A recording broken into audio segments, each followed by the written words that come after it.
ये नवरात्रे में जो शिव महापुराण की कथा शुरू हो रही है, नवरात्रे में जो शिव महापुराण की कथा को हम श्रवण करने के लिए बैठे हैं, इसमें हमारा एक संशय और मिटना चाहिए कि भारत की भूमि पर जब मां आद्य शक्ति की स्थापना होती है, मां जगत जननी को जब विराजमान किया जाता है, या चैत्र नवरात्रे में, शरदीय नवरात्रे में, आषाढ़ी नवरात्रे में,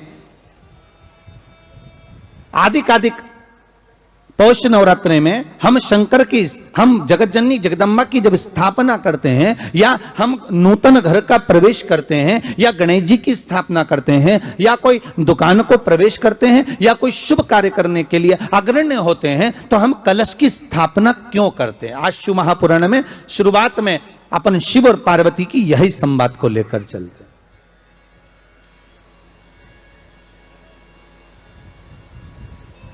आखिर कलश में ऐसा क्या है?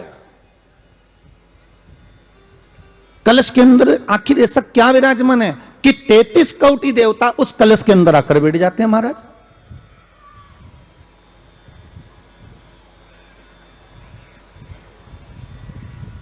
आप कोई यज्ञ करने जा रहे हो, आप कोई पोथी पुराण करने जा रहे हो, आप कोई अच्छा कार्य करने जा रहे हो, तो ब्राह्मण देवता कह देते कलश की स्थापना होगी, कलश की शोभा यात्रा निकलेगी, कलश यात्रा निकलेगी, कलश विराजमान होगा। और आज हर की पौड़ी पर, प्रयागराज में, या उज्जैनी में, नासिक में जो बड़े बड़े कुंभ के मेले होते, कुंभ का मतलब भी तो कलश से होता, उसकी महत्वता क्यों है? उस कुंभ की, उस घड़े की महत्वता कहां से प्रकट हो गई? शिव महापुराण की कथा कहती है महाराज, भगवान ओघड़दानी शंकर स्वयं आद्य शक्ति जगदम्बा से कहते हैं कि जगदम्बा तू क्या चाहती है बोल। तो जगत जननी जगदम्बा कहती है कि जहां मैं हूं वहां शंकर है, ये आपने कह दिया, पर जहां शंकर है वहां पार्वती का होना जरूरी है। उसके लिए सिद्ध करने के लिए एक स्थान ऐसा बनाया जाए जहां पर शंकर विराजमान है और शंकर के साथ पार्वती विराजमान है। तो शिव जी ने कहा, पार्वती उसके लिए मैं तुझे एक सुंदर कलश का निर्माण कर देता हूं। दुनिया का रचनाकार, दुनिया की रचना करने वाले महाराज, संपूर्ण ब्रह्मांड की रचना करने वाले, जिनको भगवान शिव ने स्वयं ब्रह्मदेव से कहा है कि ब्रह्मा जी तुम सृष्टि खंड को आगे बढ़ाइए, सृष्टि की रचना करिए। और आज ही के दिन, यही चैत्रीय प्रतिपदा के दिन, यही इसको कहते हैं नया संवत्सर, नया वर्ष। हिंदू धर्म में क्यों कहा जाता है? आज ही के दिन ब्रह्मा जी ने महाराज सृष्टि की रचना करना प्रारंभ करा था। आज ही के दिन भगवान शिव और ब्रह्मा का संवाद हुआ था। सीधे भगवान शंकर ब्रह्मदेव के पास जाकर बोले थे, हे ब्रह्मदेव आप सृष्टि की रचना करिए। तो ब्रह्मा जी ने पूछा था, सारे नक्षत्र आपने बनाए, सारे दिन आपने बनाए, सारी घड़ियां आपने बनाई, सारा पल आपने बनाया, मनुष्य की श्वास गिनती, काउंटिंग, अर्थात मनुष्य के शरीर की रोमावली, ये सब आपने निश्चित करी है। मनुष्य की कितनी धड़कन चलेगी, कितनी श्वास चलेगी, 21,600 श्वास जो मानव के शरीर से प्रतिदिन निकल रही है, 3.5 करोड़ रोम छिद्र जो मनुष्य के शरीर में बने हुए हैं, ये संपूर्ण बनाने वाले आप हो। एक एक घड़ी, एक एक पल, एक एक नक्षत्र, एक एक समय बनाने वाले आप हो, हर श्वास को बनाने वाले आप हो। तो आपसे मुझे कहना है कि एक निर्माणकर्ता ब्रह्मदेव, आप ब्रह्मा जी करें तो एक काम करो ना कि सृष्टि की रचना भी आप करो। भगवान ब्रह्मा ने शिव जी से कहा कि सृष्टि की रचना आप करिए।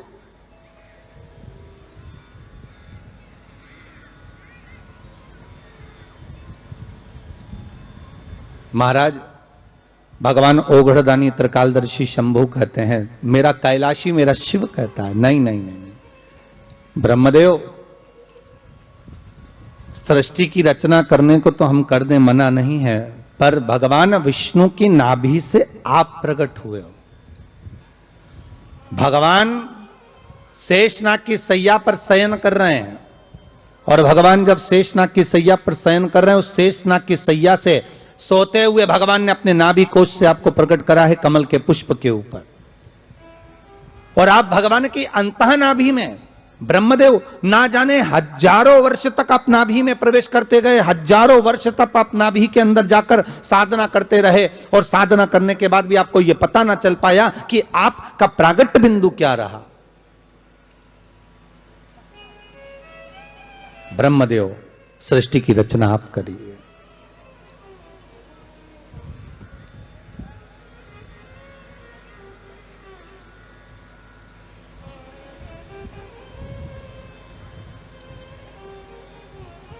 ब्रह्मा जी कह रहे हैं, नाथ इस सारे ब्रह्मांड को रचना करना है, कर दूंगा, मना नहीं है, पर रचना करता भगवान ब्रह्मा जी कहते हैं कि मैं संसार को एकाग्रित करूं, उससे पहले 33 कोटि देवताओं को मुझे एकाग्रित करना, और सारे 33 कोटि देवता एक जगह पर आकर विराजमान हो जाएं, ऐसी कोई व्यवस्था करना। शंकर भगवान ने कहा बनाओ ब्रह्मदेव, तुम निर्माण करो। ब्रह्मा, शास्त्र कहता है कि भगवान शिव स्वतः, शंकर तो शंकर है, भगवान शंकर ने एक मट्टी का सुंदर सा भाग ढेला एकत्रित करा, उस ढेले से भगवान ने एक सुंदर कुंभ का निर्माण करा, एक सुंदर कलश का निर्माण करा।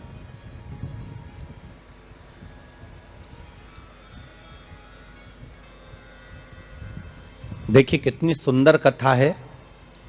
अगर आप लिंग पुराण में इस कथा को निकालोगे तो एक आनंद की अनुभूति और होगी। अगर किसी के मन में संशय हो कि यह कथा कहां से ली गई है, तो लिंग पुराण में से आप इसको निकालिए। उसमें वर्णन किया गया कि सफेद मट्टी का शिवलिंग, लाल मट्टी का शिवलिंग, पीली मट्टी का शिवलिंग, काली मट्टी का शिवलिंग, उस शिवलिंग के निर्माण के पहले जब भगवान का पूजन करने के लिए पात्र की जरूरत पड़ी, तो उस पात्र का निर्माण किसने करवाया था? और सबसे पहला पात्र निर्मित, सबसे पहला पात्र का निर्माण, ये तांबा, सोना, चांदी, पीतल, इनके पात्र तो बाद में बने साहब। सबसे पहला पात्र बना ही काय का था? जम के बोलिए जरा, काय का बना था? सबसे पहला पात्र था ये मिट्टी का। आज भी हिंदू धर्म में भले तुम्हारे घर में सोने के कलश हो, भले चांदी के कलश हो, भले तुम्हारे घर में पीतल और तांबे के पात्र रखे हों, पर आज भी अगर ब्राह्मण कहेंगे कि हमें कोई यज्ञ करना है, अनुष्ठान करना है, हमें ये स्थापना करना है, तो ब्राह्मण एक ही बात कहेंगे कि तांबा, पीतल, चांदी के हमें पात्र नहीं चाहिए। ब्राह्मण कहेगा मैं मिट्टी के कलश लाकर रखो।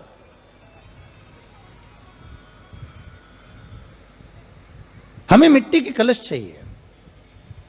और कितना बड़ा प्रमाण है जी, शास्त्र का प्रमाण देखिए कितना बड़ा है। आप किसी दूसरे घर में जा रहे हो, आप अपना घर छोड़कर और दूसरे मकान में जा रहे हो, और आपको लगा कि मैं इस घर में अब 15-20 दिन नहीं आऊंगा, 1 महीना नहीं आऊंगा, तो शिव महापुराण की कथा कितना सुंदर कहती है कि अगर आप जा रहे हो और आपको ऐसा भय लगता है कि इस मकान में कोई दूसरी प्रवेश ना करे, कोई दूसरा जीव ना आ जाए, इस मकान में कोई अंतरात्मा ना आए, इस मकान पर कोई टोना ना करे, इस मकान में कोई टोटका ना करे, इस मकान में कोई जादू ना करे, तो उसके लिए शिव महापुराण की लिंग पुराण वर्णन करती है कि मात्र एक मट्टी का कलश, उस मट्टी के कलश में एक महाराज थोड़ा सा धान भरकर, उसमें 1 सिक्का, 1 रुपया उसके अंदर डालकर और 1 बेलपत्र उसके अंदर डालकर, उसको उसके एक दिए से या प्लेट से या नरियल से उसको रखकर एक स्थान में ईशान के अंतर्गत उसको रखकर चले जाइए। उस मकान में ना तो कोई भीतर प्रवेश कर सकता है, उस मकान में ना कोई टोना कर सकता है, उस मकान में ना कोई टोटका कर सकता, उस मकान में ना किसी की नजर लगती है। और वो पात्र कोई दूसरा नहीं होना, वो पात्र होना चाहिए मट्टी का कलश। मट्टी के कलश की बड़ी महत्वता हमारी। अब तो थोड़ा सा महाराज हो गया कि लोग हम मट्टी का कलश अगर तुम दोगे भी तो ब्राह्मण क्या काम में लेगा, तो ब्राह्मण जन कह देते हैं थोड़ा तांबे के 4 कलश लेकर आइए हो, तुम जरा स्टील के 5 कलश लेकर आइए, आप तुम तांबे के या ये बर्तन लेकर आइए। पहले इसका प्रमाण नहीं था, पहले प्रमाण था केवल मट्टी का कलश। स्थापना जो थी वो मट्टी का कलश, विराजमानता थी मट्टी का कलश, जिसका निर्माण स्वयं भगवान शिव शंकर, भगवान शंभु, भगवान त्रिकालदर्शी कैलाशी स्वयं लिंग पुराण के अंतर्गत शास्त्र वर्णन करता है कि जिसमें सुंदर शिवलिंग की स्थापना करी गई, शिवलिंग का निर्माण करने के लिए भगवान ने, और स्कंद पुराण में भी आता है यही बात, शिव महापुराण में भी आती है। और आपको पहले भी कथा में कहा कि ब्राह्मण सफेद मट्टी का शिवलिंग बनाए, पहले भी कथा में कहा, आज फिर कह रहा है। क्षत्रिय लाल मट्टी का शिवलिंग बनाए, वैश्य पीली मट्टी का शिवलिंग बनाए, शूद्र काली मिट्टी का शिवलिंग का निर्माण कर।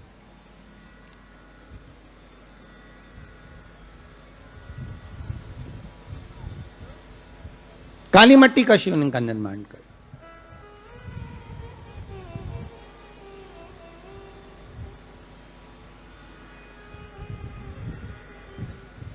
एक बहुत अच्छी बात कहें, अगर आप लोगों को अच्छा लगे तो अपनी जिंदगी में उतारना, ना अच्छा लगे तो उसको छोड़ देना, ठीक है। जितने लोग भी कथा सुन रहे हो बहुत ध्यान देना। ये जो पानी पीने का जो मटका होता है ना, जिसको हमारे यहाँ कलश कहा जाता है, हंडा कहा जाता है, जिसको हमारे यहाँ परिंडा कहा जाता है, मटका कहा जाता है, तो पहले जो मटका चलता था वो लाल कलर का चलता था, ठीक है। उस पे कलाकृति करते थे लोग, उस पे डिजाइन करते थे। आपके यहाँ भी होगा, जितने लोग कथा सुन रहे हो ना, आपके यहाँ भी मटका होगा, लाल कलर का चलता था। अभी अभी जो मटका चल रहा है ना, उसका कलर चेंज कर दिया गया। कौन सा कलर का हो गया? वो काले कलर का बेचने लगे। तो वो बेचने वाला क्या कहता है कि साहब ये सफेद, ये लाल जो मटका है ना, इस मटके से मजबूत अगर कोई मटका है तो वो काला है। बोलो सही है कि गलत है? अरे बोलो तो सही है ना। आप कभी जाओगे बाजार तो कह देगा, कुमार भी कह देगा, ये जो मटका है ना लाल वाला, इस लाल वाले मटके से मजबूत ये काला वाला मटका है, ये काला मटका है। और महाराज इससे पानी ज्यादा ठंडा ये कर देगा। पर शिव महापुराण की कथा, लिंग पुराण की कथा कहती है, और अगर आपने बैसाख मास की कथा को श्रवण कराओ, बैसाख की एक कथा होती है, उसको अगर आपने श्रवण कराओ तो उसमें वर्णन आता है कि घर के अंदर जहां पर आप पानी पीते हो, जिस स्थान पर अन्नपूर्णा निवास करती है, जिस स्थान पर अन्नपूर्णा का वासा होता है, रसोई घर में जहां पर भोजन बनता है, उस स्थान पर काला मटका नहीं रखा जाता। काला हंडा, काला मटका उस स्थान पर नहीं रखते।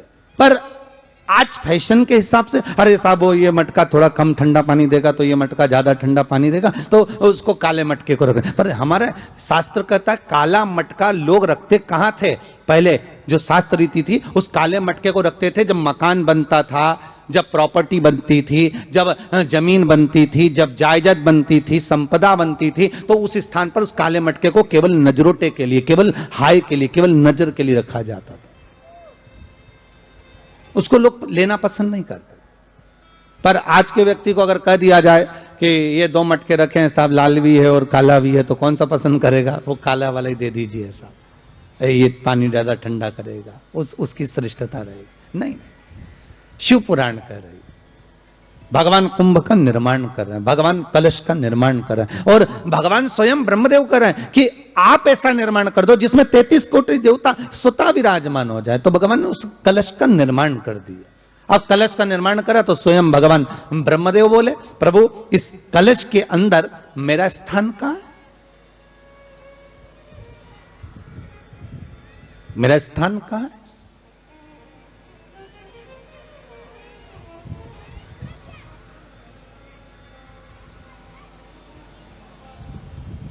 बहुत ध्यान देना महाराज, कलश का जो मुख होता है, उस मुख पर भगवान विष्णु का स्थान होता है। किसका स्थान है? भगवान विष्णु का। थोड़ा सा नीचे आओगे, जहां से कलश का मुख दबा हुआ होता है, वह जगह भगवान स्वयं शिव की होती है। किसकी जगह है? भगवान शंकर की।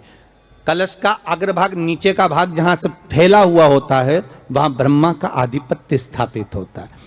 फिर कलश का जो नीचे का भाग होता है, वो भगवान शिव और शक्ति का स्थान होता है।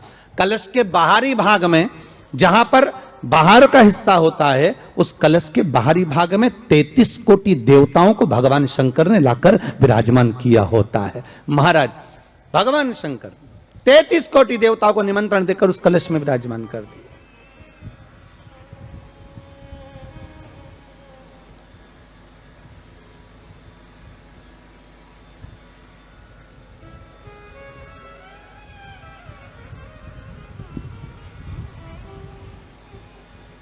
कितना सुंदर लिखा है देवी भागवत के अंदर कि जहां जगह पर किसी देवताओं को बुलाने की जरूरत नहीं होती, 33 कोटि देवता उस जगह पर स्वतः विराजमान हो जाते स्वयं। 33 कोटि देवता स्वयं वहां विराजमान।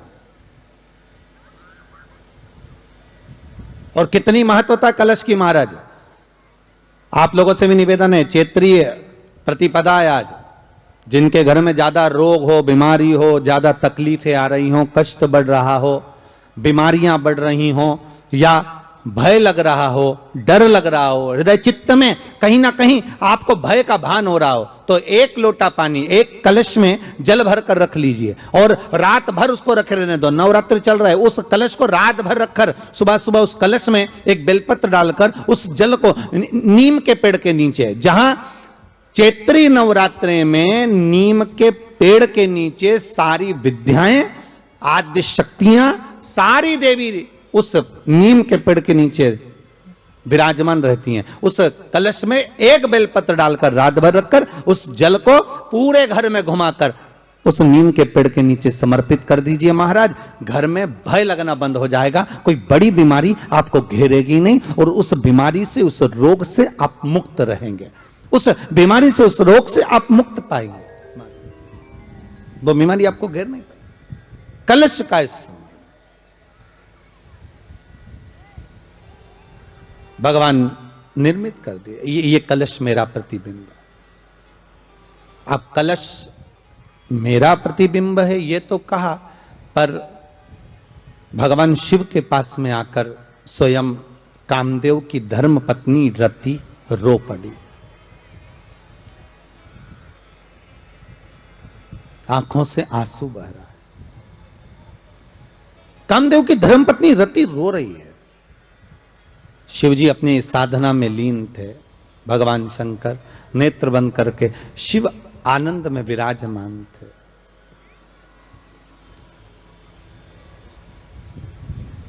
नेत्र बंद बाबा।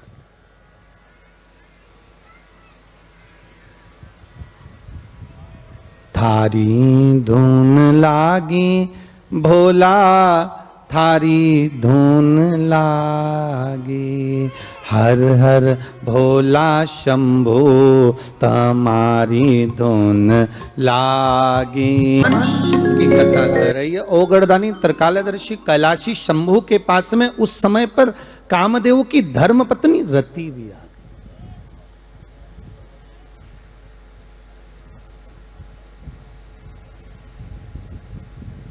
जिसके नयनों में जल भरा हुआ। शिवजी ने पूछा, बोलो रति, आप और यहां जब आपका पति जलकर भस्म हुआ तो हमने वर दिया था आपके पति को कि ये भगवान कृष्ण का पुत्र बनकर मिलेगा आपको, फिर क्यों आप यहां पर आई हो? क्या हो गया ऐसा? क्या चाहती हो आप? फिर आने का कारण क्या है आपका? किस लिए पधारी हो आप? महाराज, मेरा पति जो जलकर भस्म हुआ था, उसके भस्म होने पर मेरे ऊपर भी केस लगाया। तो भाई केस तुम्हारे ऊपर किसने लगा दिया? ऐसा क्या हो गया कि तुम यहां मेरे पास में आई? प्रभु, बात इतनी सी है कि मेरा पति जब आपके नेत्रों की ज्वाला द्वारा जलकर भस्म हो रहा था, उस समय पर वो आम के पेड़ पर बैठा हुआ था।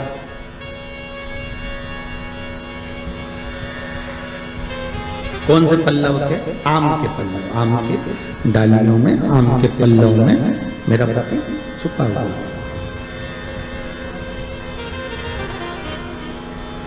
तो फिर क्या चाहती है भगवान से? माँ रति कह रही हैं, दिक्कत केवल इतनी सी है कि मेरा पति जलकर भस्म हुआ, वो आपने वर दे दिया कि वो कृष्ण के पुत्र बनकर हमें मिल जाएंगे, वो हम मान रहे हैं, सब जानते हैं हम, ठीक है। पर दिक्कत इतनी सी है कि जिस आम के पेड़ पर मेरा पति बैठा हुआ था, उसके चक्कर में वो आम का पेड़ भी जला। तो वो आम का पेड़ जो जला, उसने मुझसे कहा है कि पति का तो उद्धार हो गया, पर हमारा उद्धार कैसे? अब देखिए, कई लोग कहते हैं प्रश्न करने वाले पीछे नहीं हटते महाराज, बहुत प्रश्न करते हैं और प्रश्न कर कर पूछते हैं, गुरुजी ये कलश के ऊपर आम के पत्ते क्यों लगते हैं? उसका उत्तर है, ध्यान दीजिए। प्रश्न बहुत है तो उसके उत्तर भी बहुत है, बस उसको समझने वाला चाहिए।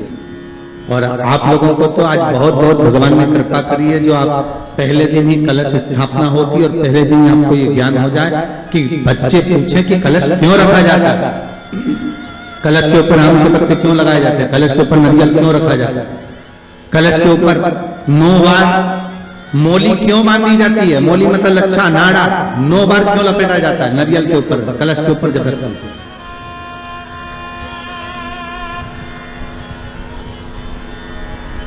कलश के ऊपर जब जब श्रीफल रखाता है, नारियल रखाता है, तो उस पर 5 बार 7 बार मोली नहीं लपेटी जाएगी, तो 9 ही बार लपेटी जाएगी। 5 या 7 बार लपेटते हैं तो कहते हैं कि लक्ष्मी की छिन्नता होती है, और वो 9 बार लपेटी जाती है तो भरपूर लक्ष्मी का भंडार भरती है। क्यों क्यों कहते हैं उसे?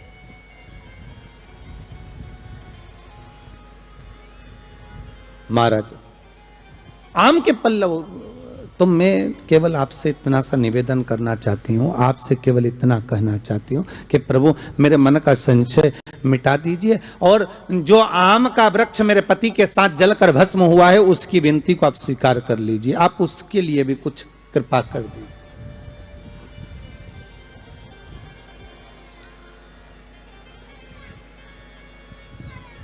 इसी को कृपा कहते हैं, इसी को करुणा कहते हैं, इसी को दया कहते हैं।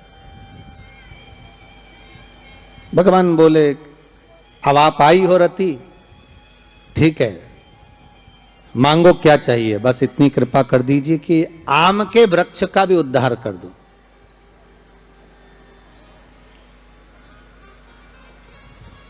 शिवजी ने कहा हम वर प्रदान करते हैं रति, जहां शिव और शक्ति है, जहां 33 कोटि देवता इस कलश के अंदर विराजमान होंगे, उस जगह पर स्वयं कंठ पर जहां पर मेरा निवास होगा, उस जगह पर ये आम के पल्लव अमृत के तुल्य माने जाएंगे, और इनका निवास हमारे ही हाथ में, हमारे ही हस्त कमल में विराजमान होगा, हमारे ही हाथ में। कितना सुंदर है महाराज जी। उस आम के पल्लव की महत्वता को जरा जानिएगा, बहुत बहुत ध्यान दीजिएगा। आम के पत्ते देखें आप लोगों ने, अरे बोलो जम के तो बोलो, देखें उसका प्रयोग कभी आप लोगों ने करा? आम के पत्ते का कभी प्रयोग कर कर देखिएगा। अभी तो नवरात्रि चल रही है, नवरात्रे में जब 5वां दिन नवरात्रे का रहे, चैत्री नवरात्रे का 5वां दिन रहे, और मान लो कि आपके घर में किसी बच्चे की, लड़के की या लड़की का या मंगल विवाह नहीं हो रहा हो, या शादी नहीं हो रही हो, या उस लड़के लड़की के लिए बहुत प्रयास कर लिया आपने और उसकी शादी हो ही नहीं रही, अथक प्रयास आपने कर लिया और उसका मंगल विवाह नहीं हो रहा, तो ये देवी भागवत में स्पष्ट कहा गया है, देवी भागवत में वर्णन किया गया है, देवी भागवत में वर्णित किया गया, और देवी भागवत में कहा गया कि आम का जो पत्ते होते हैं, आम का जो पत्ता होता है, आम का जो पल्लव होता है, उस आम के पत्ते पर हल्दी और सिंदूर, इन दोनों से स्वस्तिक का निर्माण किया जाए। देवी भागवत का संवाद है, बहुत ध्यान देना महाराज। जिन कन्याओं का विवाह ना हो पंचमी के दिन, नवरात्रे की कोई सी भी पंचमी, मतलब जो पंचमी तिथि पड़ेगी, कोई भी नवरात्र हो, चाहे वो 4 नवरात्र में से, चाहे वो पौष का हो, अश्विन का हो, चैत्र का हो, आषाढ़ का हो, किसी भी नवरात्र में आप कर सकते हैं। एक पान के पत्ते पर, एक ही पत्ते पर जो 2 स्वस्तिक बनेंगे, एक हल्दी का बनेगा, एक सिंदूर का बनेगा। बस अंतर इतना है, जो हल्दी का स्वस्तिक है उस पर कंकु के चावल अर्थात रौली के चावल, रौली कुंकू के चावल रखना है, और जो सिंदूर का है उस पे हल्दी के चावल रखना। इतना रखकर जिस लड़का लड़की का विवाह नहीं होता उसकी हथेली पर रखकर उसका नाम और गोत्र बोलकर महाराज उसको ले जाकर नीम के पेड़ के नीचे उसको रख दिया जाता है। मात्र 3.5 या 4 महीने ऐसे रहते हैं जिसके अंदर उस लड़का लड़की का विवाह पक्का हो जाता है। जिसका विवाह नहीं होता केवल उसी के लिए, जिसका मंगल विवाह ना हो रहा, आम के पल्लव में शिव का वर प्रदान है, आम के पल्लव में शंकर का आशीर्वाद, आम के पल्लव में शिव का आशीर्वाद।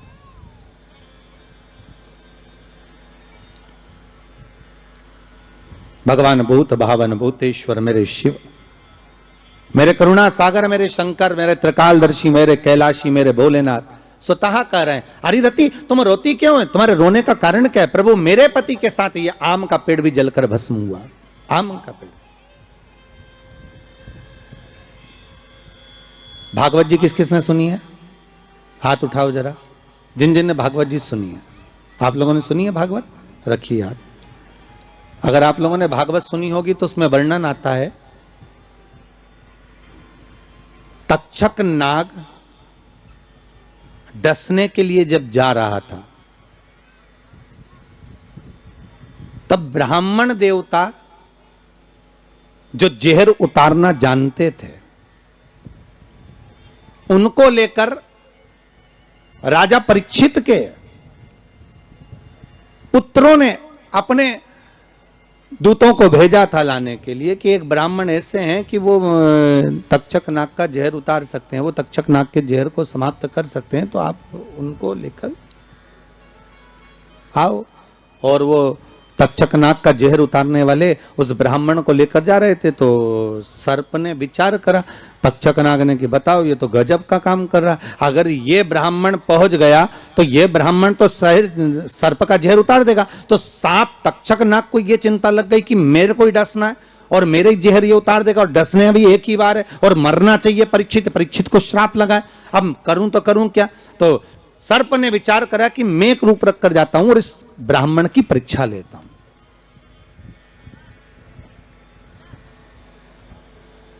सर्प रूप रख कर गया। भागवत आप लोगों ने श्रवण करी होगी। तो जब तक्षक रूप रख कर गया और उस ब्राह्मण के पास में जाकर पूछा कि ब्राह्मण देवता ये बताओ कि आप कहां जा रहे हो, तो ब्राह्मण बोला आपको नहीं मालूम, राजा परीक्षित को सांप डसने वाला है तक्षक नाग और मैं जहर उतारना जानता हूं। अच्छा आप जहर उतार दोगे? हाँ। तो किस लिए जा रहे हो? जहर उतारने के लिए। तो जहर उतारने क्यों जा रहे हो? तो कहा राजा है राजा, जब राजा का जहर उतारेंगे तो मुद्रा भी कितनी मिलेगी आपको मालूम नहीं है क्या? अच्छा ब्राह्मण देवता इसलिए जा रहे हो? हाँ। पर उसको तो किसी संत ने श्राप दिया। अरे तो श्राप संत ने दिया है, हम ब्राह्मण हैं, हमारा कर्म है किसी को बचाना, तो हम तो बचाएंगे। अच्छा आप में इतनी सामर्थ्यता है कि आप तक्षक नाग का जहर उतार दो? अरे तक्षक नाग आकर अगर मेरे सामने खड़ा हो जाए और किसी को डस ले तो यह पक्का है कि मैं जहर उतार सकता हूं। अच्छा तो इतने में तक्षक नाग सामने बिल्कुल प्रकट हो गया और तक्षक नाग प्रकट होकर बोला बता ब्राह्मण किसको डसूं मैं? ब्राह्मण ने कह दिया तुम्हारी मर्जी पड़े उसको डसो। सामने एक पेड़ था, उस पेड़ को ब्राह्मण ने उस तक्षक नाग ने डस लिया। अब तक्षक नाग ने उस पेड़ को डसा और डसने के बाद में वो पेड़ पूरा जल गया, पूरा जल गया। अब पेड़ तो जल गया पर ब्राह्मण जो था जिसको परीक्षा देना थी वो ब्राह्मण को यह नहीं मालूम था कि इस पेड़ पर एक संत बैठकर साधना कर रहा था, तपस्या कर रहा था, और जब वो पेड़ जला तो वो संत भी जल गया, संत भी जल गया। अब जब संत जल गया, ब्राह्मण ने हाहाकार की आवाज जब सुनी तो आंखों में जल भर गया। आखिर हुआ क्या?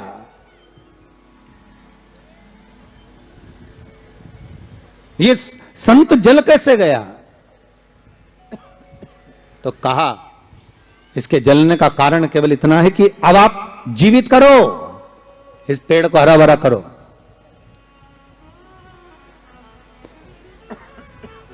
इस पेड़ को हरा भरा कर दीजिए।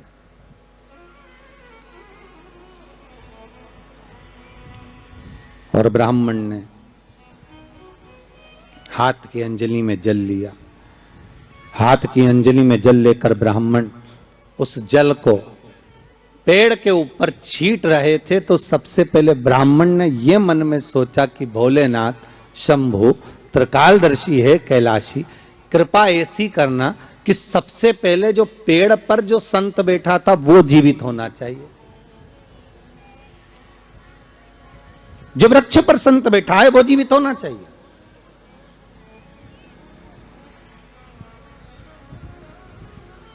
हाथ का जल ब्राह्मण ने जैसे ही छोड़ा, छोड़ते से ही पेड़ भी हरा भरा हो गया और उसके ऊपर जो संत बैठे थे वो भी जीवित हो गए। जीवित हो गए तो तक्षक नाग को ये लगा कि इसने एक जले हुए पेड़ को जीवित कर दिया, वापिस हरा भरा कर दिया, और इसने ऊपर बैठे हुए संत को वापिस जीवित कर दिया। तो ये पक्का है कि मतलब ये तक्षक नाग का जहर, मतलब मेरा जहर राजा परीक्षित को उतार सकता है। तो तक्षक नाग ने अपनी बात को पलटा और पलट कर कहा, महाराज जी हाथ जोड़कर निवेदन करता हूं, जितना राजा परीक्षित के पुत्र आपको धन देंगे उससे 1000 गुना धन मैं आपको देता हूं।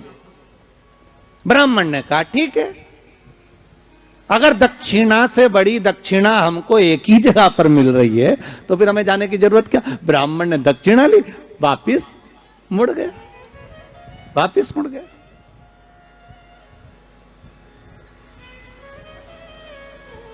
अब ईमानदारी से बोलो,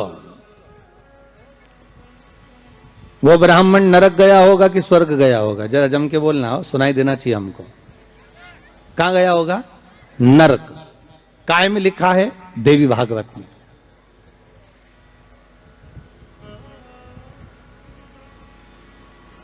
उसका कारण क्या था? शिव महापुराण की कथा कहती है जैसे एक नाव चलाने वाला व्यक्ति नाव लेकर जा रहा है और उसमें बहुत सारे यात्री बैठे हैं, बहुत सारे यात्री, और नाव डोलने लगी, आंधी चलने लगी, तूफान चलने लगा, हवा आने लगी, लहरें उठने लगी और नाव डूबने लगी। तो जो नाव में बैठा हुआ, नाव चला रहा था, वो कूद गया और कूद कर बाहर निकल गया, और निकलकर सारे के सारे जितने नाव में बैठे थे वो सब जलने लगे।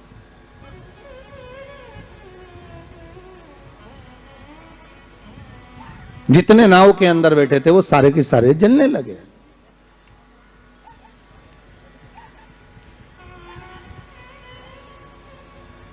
जब वो सारे के सारे पानी में डूबने लगे और पानी में नाव में जाकर सबकी सब जब डूब रहे हैं, सब मर गए। सारे के सारे जो नाव में बैठे थे, जो तैरना जानते थे वो बाहर निकल गए, बाकी के सब डूब गए। नाव चलाने वाला जब उसके प्राण छूटे तो उसको एक नरक नहीं मिला, कम से कम 94 नरकों में वो नाव चलाने वाला गिरा। शिव महापुराण की कथा कहती। तो उस नाव चलाने वाले ने भगवान से पूछा कि मुझे इतने सारे नरक क्यों दे रहे हो? मैंने तो लोगों को गंगा से पार उतारा, मैंने तो रोज गंगा का जल पिया, मैंने तो रोज गंगा का स्मरण किया, मैं तो रोज भगवान का दर्शन करता था, मैं रोज गंगा से पार उतरता था, दुनिया के लोगों को मैं पार उतारने का काम करता था। तो भगवान ने कहा गलती केवल तुमने एक कर दी, तुमने अपने प्राण बचाए। अगर तुम 2 लोगों के भी प्राण बचाते बचाते मर जाते तो तुमको बैकुंठ मिल जाता, पर खुद के प्राण बचाए और दूसरों को मरने दिया, इसलिए तुमको नरक मिला, इसलिए तुम्हें नरक प्राप्त हुआ। शिव महापुराण की कथा कहती है जिस पर दुनिया को विश्वास होता है, दुनिया को जिस पर विश्वास है, जिससे आज कोरोना महामारी के चलते हुए, इस कोरोना महामारी को देखते हुए, इस वायरस को देखते हुए दुनिया का विश्वास डॉक्टर पर टिका हुआ है। औषधि देने वाले दवाई देने वाले उन डॉक्टरों पर दुनिया का विश्वास टिका हुआ है। तो डॉक्टर का क्या फर्ज है? जैसे नाव चलाने वाले का फर्ज है कि बचाते बचाते भगवान करे भले तुम्हारे प्राण छूट जाते तो तुम्हें स्वर्ग मिल जाता। युद्ध के मैदान में सैनिक युद्ध करते करते मर जाता तो उसको वीरगति प्राप्त हो जाती। पर खुद के प्राण बचाने के चक्कर में आप दुनिया को धकेल दो, ये श्रेष्ठता नहीं।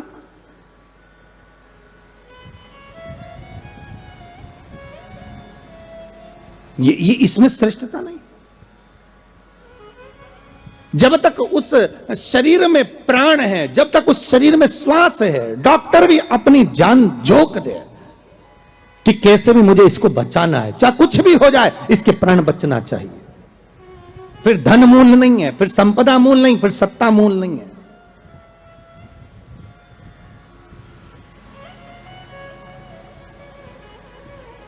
वो नाव चलाने वाले को 94 नरक भोगना पड़े।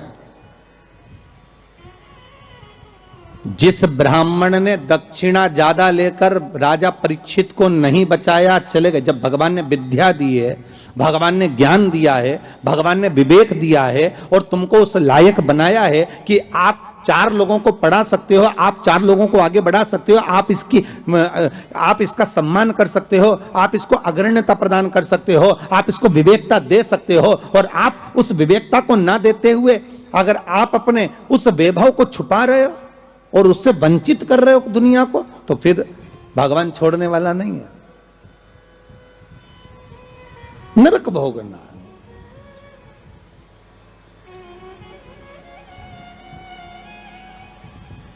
पर पांडेतारा वालों, आप लोगों ने बिल्कुल सही उत्तर दिया कि उसने दक्षिणा ज्यादा ले ली और वापस निकल गया तो अपने मुख से कह दिया कि वो नरक गया। कितनी, इसी को कहते गंगा तट के श्रोता। गंगा तट के जो श्रोता होते हैं ना, बड़े आनंदमय होते। कथा जो सुनते हैं ना, उसका भाव एक आनंदित था कि वो अपना लक्ष्य छोड़कर, अगर चाहता तो राजा परीक्षित को बचा सकता था, पर थोड़ी सी संपदा के चक्कर में, थोड़े से धन के चक्कर में वो ब्राह्मण भी थोड़ा सा लोभ आया और लोभ के चक्कर में अपने कर्म से वंचित हो गया। तो वो चरित्र कहां गलत है महाराज जी? एक महाराज जी प्रवचन दे रहे थे। उस प्रवचन में एक गांव का व्यक्ति कथा सुनने बैठा था और खड़े होकर पूछ लिया, महाराज जी पाप के बाप का नाम क्या है? महाराज जी ने पूछा, क्या पूछ रहे हो, फिर से बोलो। तो वो व्यक्ति बोला, महाराज जी हमें दशरथ जी के पिताजी का नाम मालूम है, हमें राम जी के पिताजी का नाम मालूम है, हमें कृष्ण जी के पिताजी का नाम मालूम है, हमें सबके बाप का नाम मालूम है, बस पाप के बाप का नाम नहीं मालूम, तुम हमें उत्तर दे दो। तो महाराज जी भी मन में सोचे पाप का बाप। महाराज जी मन में सोचे हमने पूरी पुराण पढ़ी पर ये पाप का बाप तो हमें कहीं नहीं मिला। सारे शास्त्र भी उखाड़ कर देख लिए पर उसमें पाप का बाप मिलना बड़ा कठिन। अब पाप का बाप कहां से ढूंढे? तो महाराज जी ने कहा एक काम करते हैं, कल हम आपको बताएंगे, आप कल कथा में आना। और महाराज जी फिर प्रवचन देने बैठे और वो व्यक्ति फिर आके बैठ गया। अब जैसी कथा समापन हुई, महाराज जी वो फिर खड़ा हो गया, महाराज सीताराम। महाराज जी बोले सीताराम। और बोलो पाप का बाप। महाराज जी बोले बहुत अच्छा, पाप का बाप पीछे पड़ा। महाराज जी बोले कल बिल्कुल पक्का है कि तुमको तुम्हारे प्रश्न का उत्तर मिल जाएगा। अब महाराज जी ने आज भगवान को 2 अगरबत्ती लगाई कि वो नहीं आना चाहिए प्रभु, क्योंकि वो फिर आएगा, फिर प्रश्न करेगा पाप का बाप। अच्छा वो प्रश्न नहीं भी करता ना तो उसका मुंह देखकर याद आ जाता है कि प्रश्न करेगा पक्का। तो पंडित जी जब निकले ना प्रवचन के लिए तो उन्होंने भगवान को 2 अगरबत्ती लगाई, भगवान ये नहीं आना चाहिए। और पंडित जी जैसे ही बस कथा में आ रहे थे, प्रवचन देने आ रहे थे, वो रोड पे ही मिल गया पाप का बाप। पंडित जी मन में सोचे प्रवचन दूं कि ना दूं, बड़ा टेंशन है। अब प्रवचन दे कि ना दे यही सोचे। अब महाराज जी फिर कथा में बैठे, उसने फिर प्रश्न कर दिया महाराज कि पाप के बाप का नाम बता दीजिए। महाराज जी फिर नहीं बोले। अब नहीं बोले तो शिव महापुराण की कथा कहती है महाराज वहीं पर एक वैश्या बैठी थी कथा में, रोज कथा सुनने आती थी। उसका मन, उसका चित्त, उसकी वृत्ति कथा में बड़ी रमती।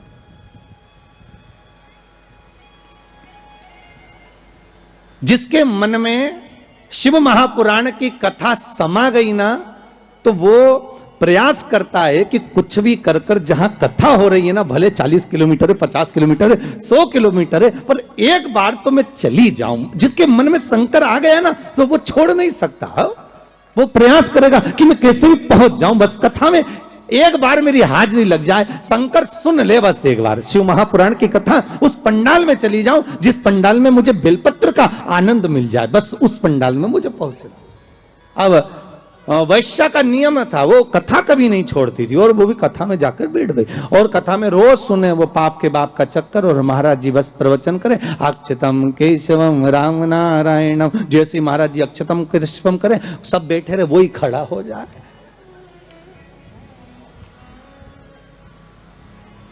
अब महाराज जी भी मन में सोचे अब क्या करें, तो महाराज जी डबल से कह रहे हैं, अक्षतम कैशवम राम नारायणम कृष्ण दामोदर वासुदेवम हरे। तो वो महाराज जी हाथ हिलाएं कि अभी भी पाप का बाप नहीं मिला, पर वो तो वो खड़ा।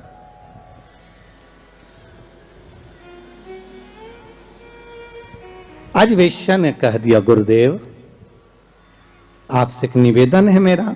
बोलिए। मैं वेश्या हूं, छुपाया नहीं। संत, सदगुरु, भगवान, माता पिता, इनसे कभी नहीं छुपाना अपने को, छुपाकर जाएंगे भी का।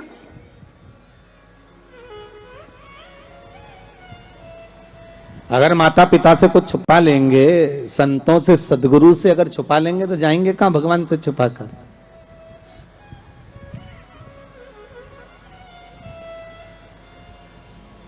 वैश्या कहती है मैं वैश्या हूं। ओ हो, आपने हमारे पांव तो नहीं छुए? संत बोले। वैश्या ने कहा नहीं, बिल्कुल पीछे जाकर बैठ जाती हूं एकांत में, पर मेरा कुछ मन है आपसे कहने का, आप सुनेंगे हमारी बात? संत बोले क्यों नहीं सुनेंगे, हम तो संत हैं, बोलो क्या बात है। आप जब सुबह सुबह मंदिर जाते हो ना गुरुदेव, तो बीच में मेरा वेश्यालय पड़ता है, 2 मिनट के लिए आप पांव रख देंगे ना मेरे वेश्यालय में, मेरी जिंदगी सार्थक हो जाएगी। संत बोले हम और वेश्या के घर कभी नहीं आ सकते। कैसे मूर्खों की तरह बात करती हो आप? संत को तुम्हारे वेश्यालय में बुला रही हो, अच्छा लगेगा कोई? वैश्या कहती आज तक कोई गुरु मेरे वेश्यालय में नहीं आया, केवल चरण रखना, चले जाना गुरुदेव। गुरुजी बोले राम राम राम सीताराम, हम नहीं आएंगे। गुरुजी चले गए कहते हुए। वैश्या घर के बाहर रंगोली मांगोली डालकर वेश्यालय के बाहर बैठी। संत का आगमन हुआ, वहीं से वैश्या दौड़ कर गई, गुरुदेव ये मेरा वेश्यालय है, पांव रख दीजिए। वैश्या, हम संत हैं, किसी वेश्या के यहां नहीं जा सकते, हम तुम्हारे यहां नहीं आएंगे।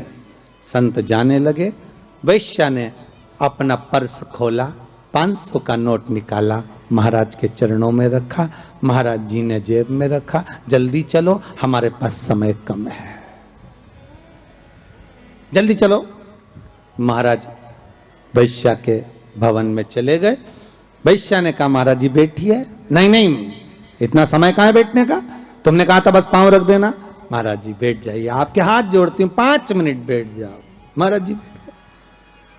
वैश्या बोली आज तक किसी संत ने हमारे यहां भोजन नहीं किया महाराज, कोई गुरु ने आज तक हमारे यहां भोजन नहीं करा, आप कृपा कर देंगे तो भोजन तैयार। संत बोले वैश्या मूर्खों की तरह बात मत करो, तुम्हारे वेश्यालय का भोजन हम करेंगे, हम संत हैं, हम साधु हैं। वैश्या ने 2 500 के नोट हेड़े महाराज के चरणों में रखे। महाराज बोले जल्दी भोजन लेकर आ, समय कम है, जल्दी जा। वैश्या गई, भोजन बनाकर रखा था महाराज जी के सामने रख दिया। महाराज जी रोटी का टुकड़ा तोड़कर खाने लगे। वैश्या हाथ जोड़कर बोली नहीं गुरुदेव, आज तक मैंने किसी संत को अपने हाथों से खाना नहीं खिलाया, आज तक मैंने किसी संत को, किसी सदगुरु को अपने हाथों से भोजन नहीं दिया है।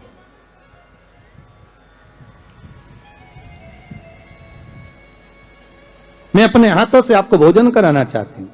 संत बोले तुम जानती नहीं कि तुम वेश्या हो, हम संत हैं, साधु सन्यासी तपस्वी किसी के हाथ से खाना नहीं खाते। वैश्या ने 400-500 के नोट हिड़ के सामने रखे, महाराज जी ने मुंह खोल लिया। वैश्या ने रोटी का टुकड़ा तोड़ा, महाराज के मुख में दिया, दूसरा तोड़ा तो रोटी का टुकड़ा खीर में भिगोया, महाराज के मुंह में डालने की जगह थाली में रखकर वेश्या ने एक थप्पड़ महाराज के गाल पर दिया, एक थप्पड़ महाराज के गाल पर। संत ने पूछा वेश्या तुमने हमें थप्पड़ मारा? वैश्या कहती नहीं महाराज, ये अभी मारा तो 5 उंगली हमारे गाल पर पड़ी हुई है, ये थप्पड़ नहीं तो और क्या है?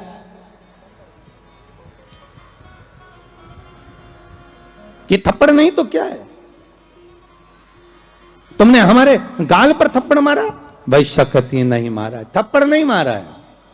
वैश्या कह रही है महाराज, रोज एक गांव का व्यक्ति आपसे प्रश्न करता था कि पाप के बाप का नाम बताओ, मैं उत्तर दे रही हूं कि पाप के बाप का नाम लोभ है, केवल लोभ। लोभ के चक्कर में मैं जैसा जैसा बोलती आपके नोट की मात्रा बढ़ती जाती और आप वैसा वैसा करते चले जाते, ये पाप का बाप है।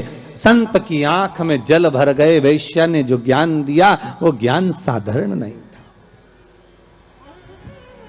वो साधारण ज्ञान नहीं। संत ने वैश्या के चरण पकड़ लिए। कोई गुरु नहीं मिला था मुझे, आज मिल गया, आज मिल गया।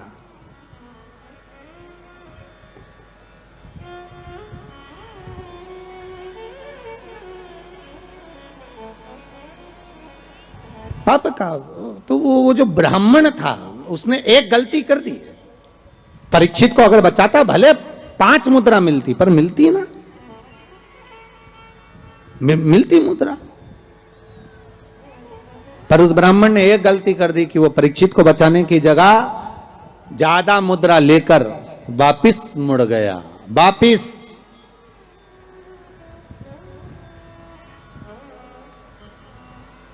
जहां से ब्राह्मण वापिस मुड़ा था, आज भी अगर आप सुखताल जाएं, जहां सुखदेव जी महाराज ने राजा परीक्षित को कथा सुनाई थी, तक्षकनाग जहां आया था इस ब्राह्मण की परीक्षा लेने के लिए, और ब्राह्मण जहां से वापिस मुड़ा उस गांव का नाम है मोड़ना। आज भी उस गांव का नाम मोड़ना, वहां से मुड़ गया था वापिस ब्राह्मण, वापिस चला गया।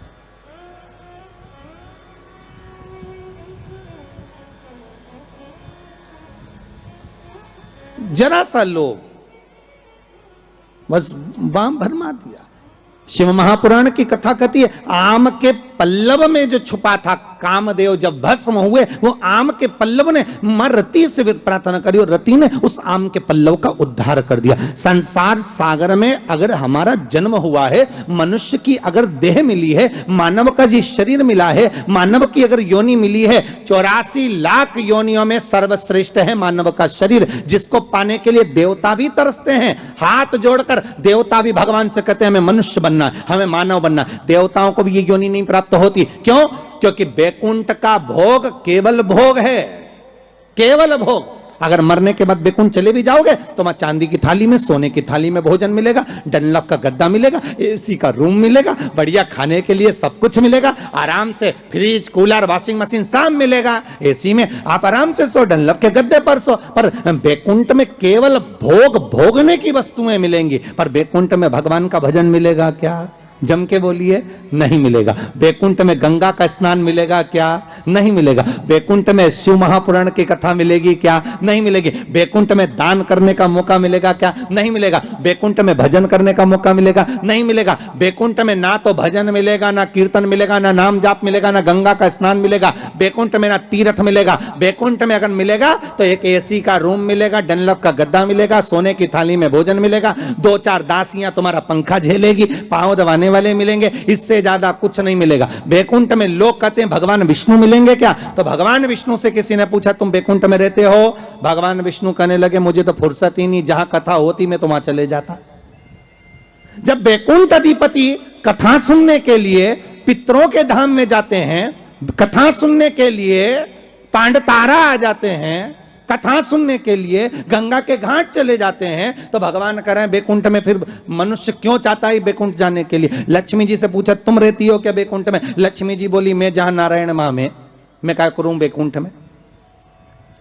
तो फिर बैकुंठ में क्या है? तो लक्ष्मी जी बोली 3 स्टार होटल, 5 स्टार होटल, आराम से रहो, खाओ पियो, मौज करो, और जब तुम्हारा पुण्य खत्म हो जाए, जैसे ही पुण्य खत्म वैसे ही धक्का मार के फेंक दिया।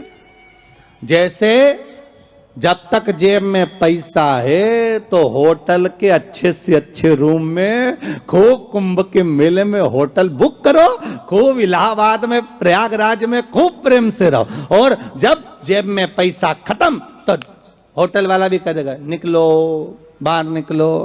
तो होटल वाले से क्योंकि हमने 1 महीने का पैसा दिया था, 2 दिन तो ज्यादा रहने दे, 2 दिन क्या 24 घंटा ज्यादा नहीं रहने देगा। पैसा खत्म तो निकल कर बाहर जाओ, पैसा हो जमा करो फिर रूम में रहो। उसी तरह बैकुंठ में जितना पुण्य है उसके बल पे रह लो, जैसे ही पुण्य समाप्त चलो पांडे तारा वापिस पहुंच जाओ प्रतापगढ़।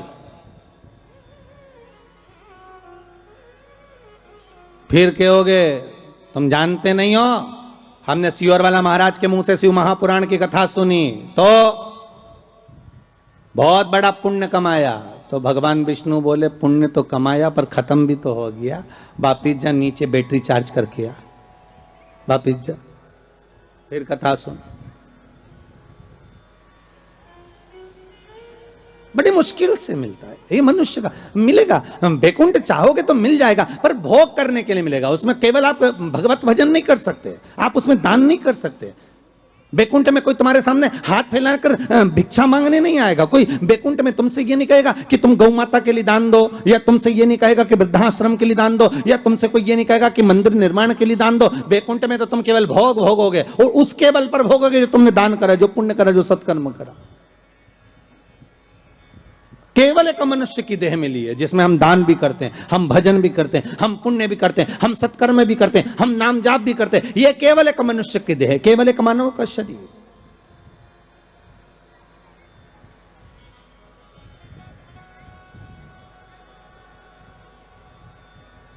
इसके सिवाय कहीं सुख नहीं। 84 लाख योनियों में श्रेष्ठ योनि मानव की, और उसको हम गंवा दे महाराज तो वो बेकार। आम के पल्लव के लिए रति आकर कहती है। संसार वासियों से हमारा यही निवेदन है कि आप किसी के लिए कुछ नहीं कर सकते तो कम से कम फोन लगाकर इतना तो कह सकते हो, कथा आ रही है, टीवी चैनल पर चल रही है, 4 बजे से 7 बजे तक चल रही है, जरूर सुनना।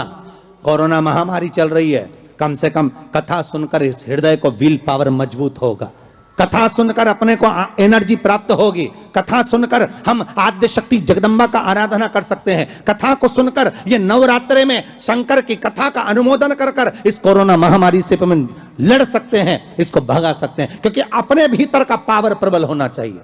आधे से ज्यादा लोग हॉस्पिटल में इसलिए मर रहे हैं क्योंकि उनको भय लग रहा है, कोरोना लग गया, कोरोना लग गया। बेचारा अच्छा भी हो गया तो भी मर जा रहा। किसी ने पूछा गुरुजी पिछले साल तो आया था यह कोरोना, अब की बार फिर आ गया। हमने कहा जन्मदिन मनाने आया है। अब पार्टी कितनी बड़ी करता है ये तो उसके ऊपर है, और पार्टी में कितनों को निमंत्रण देता है ये वही जान सकता है। और जो जो उसकी पार्टी में गया वो निपट गया। इसीलिए निवेदन है अभी जन्मदिन पार्टी में बिल्कुल मत जाना कोरोना की, अर्थात सोशल डिस्टेंसिंग बनाकर रखो। और आपसे भी निवेदन है जितने लोग कथा में सुनने आ रहे हो ना, कम से कम दूरी बनाकर रखना, या फिर एक लकड़ी लेके चलो इतनी बड़ी सटैया, नपती करो यहां से यहां से यहां से यहां से, जो पास में बैठा मिले बिल्कुल उधर।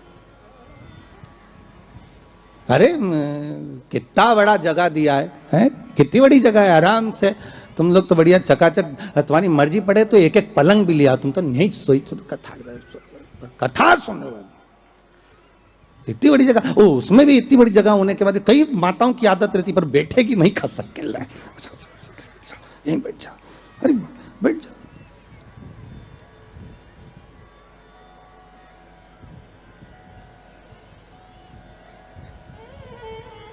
सुनो कथा। शिव महापुराण की कथा कहती है,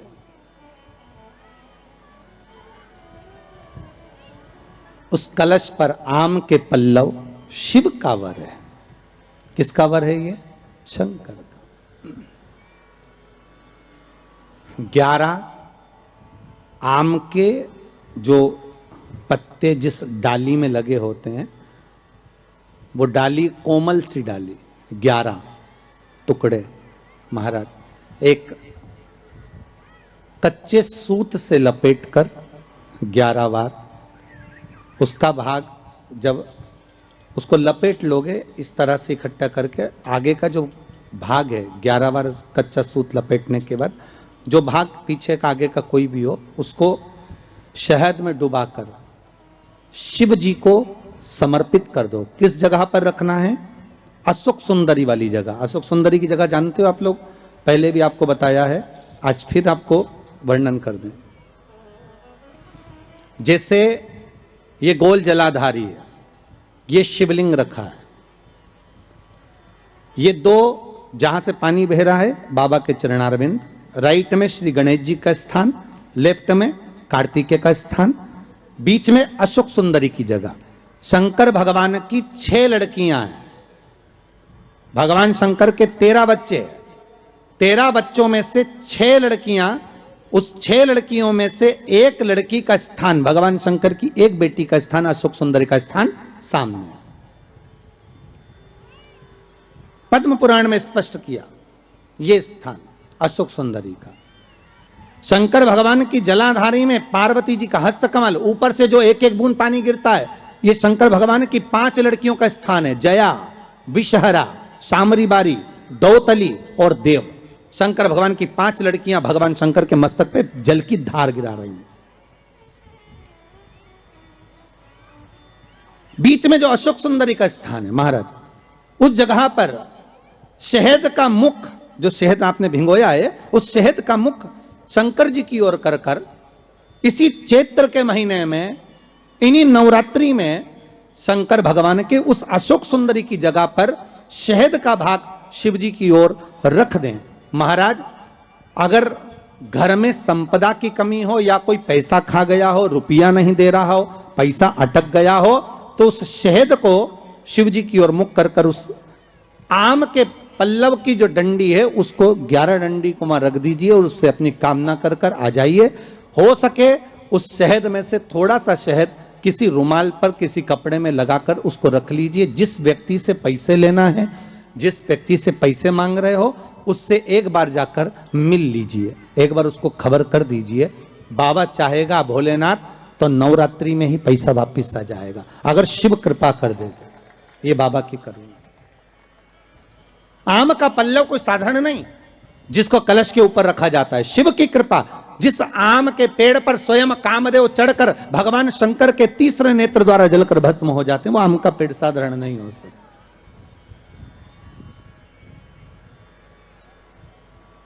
सहज नहीं है। और वैसे भी शिव शिव है महाराज।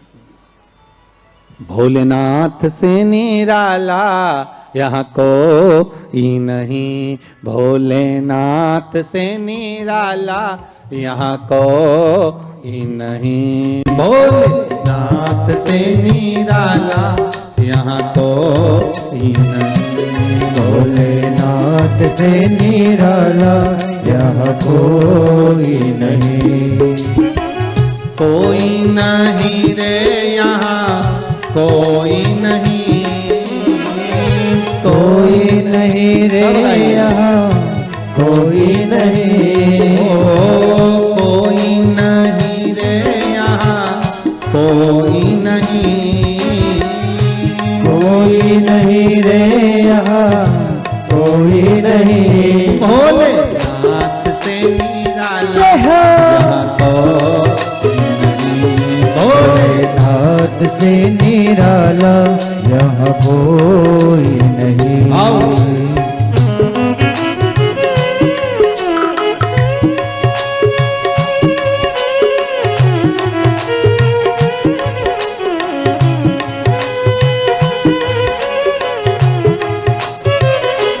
हर भोले।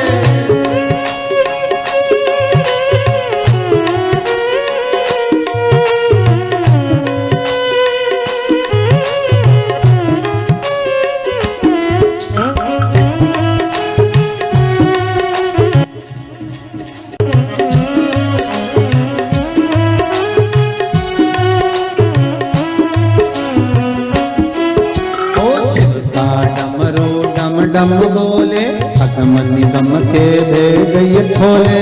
शिव का डमरू डम डम बोले अगम निगम के भेद ये खोले। शिव का डमरू डम डम बोले अगम निगम के भेद ये खोले। शिव का डमरू डम डम बोले अगम निगम के भेद ये खोले। डमरू बजाने वाला कोई नहीं ऐसा, डमरू बजाने वाला कोई नहीं। भोले नाथ से निराला यहाँ कोई नहीं। भोले नाथ से निराला यहाँ कोई नहीं। शंभो नाथ से निराला यहाँ कोई नहीं। शंभो नाथ से निराला यहाँ कोई नहीं। ऐसा कोई नहीं रे, ऐसा कोई नहीं। कोई नहीं रे यहाँ कोई नहीं। ओ कोई नहीं रे यहाँ कोई नहीं। कोई नहीं रे यहाँ कोई नहीं। भोले बाबा से निराला भोले बाबा से निराला यहाँ कोई नहीं।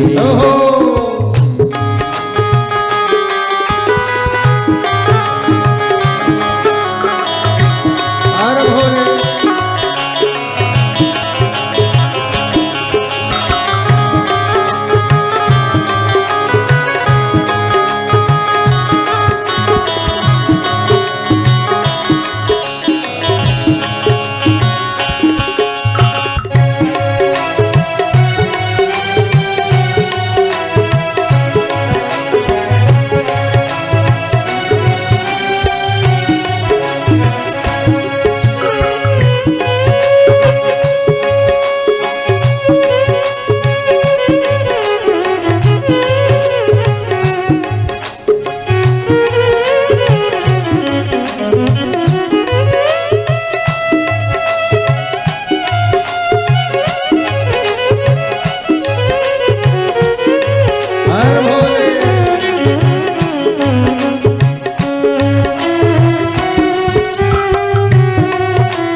जब जब कर्मठ बदले आप चमकते अगले पिछले।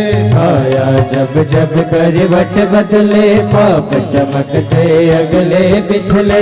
आया जब जब कर्मठ बदले आप चमकते अगले पिछले। आया जब जब करवट बदले पाप चमकते अगले पिछले। जोग जगाने वाला कोई नहीं।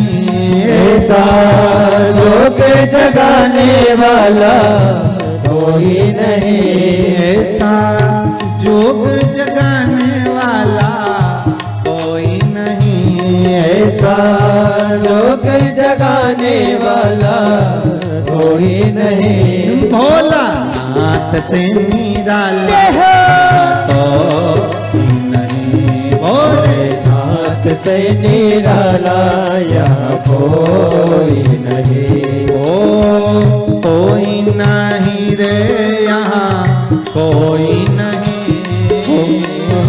कोई नहीं रे यहाँ कोई नहीं।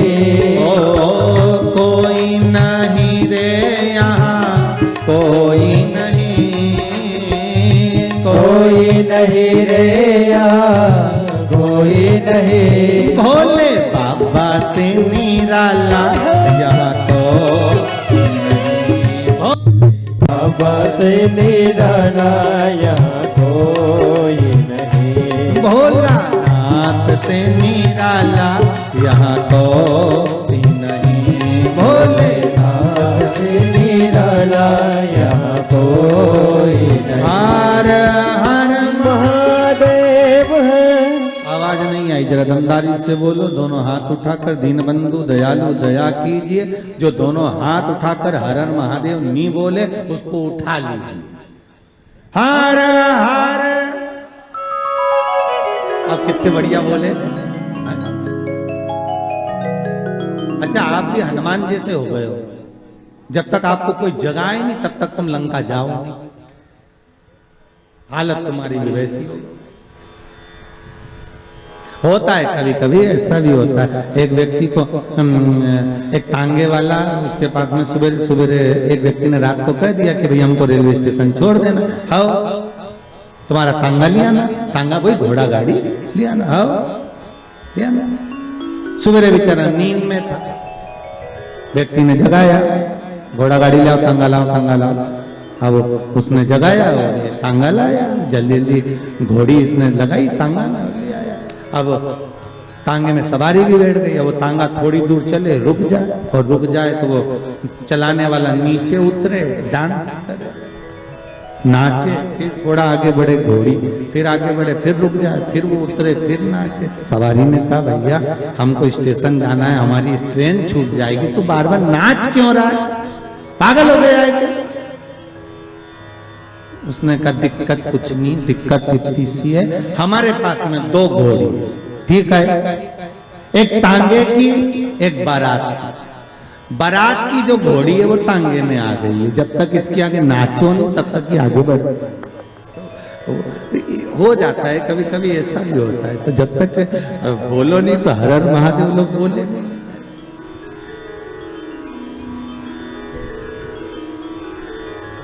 अब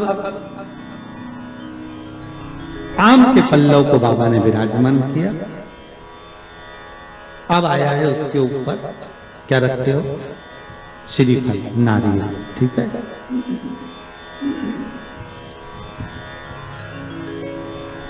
नारियल कौन? अब उसका भी प्रसंग शिव महापुराण में, स्कंद पुराण में बड़ा सुंदर है, ठीक है। भगवान शंकर और पार्वती विराजमान है कैलाश पर्वत पर।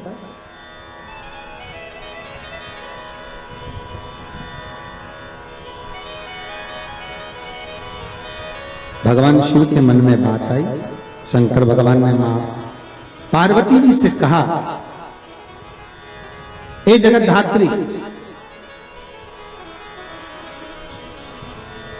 हाँ प्रभु बोलिए, सुनो।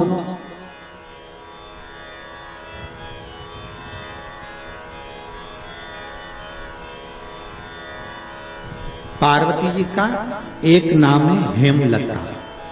क्या नाम है? हेमलता। कई लोगों ने पूछा कि ये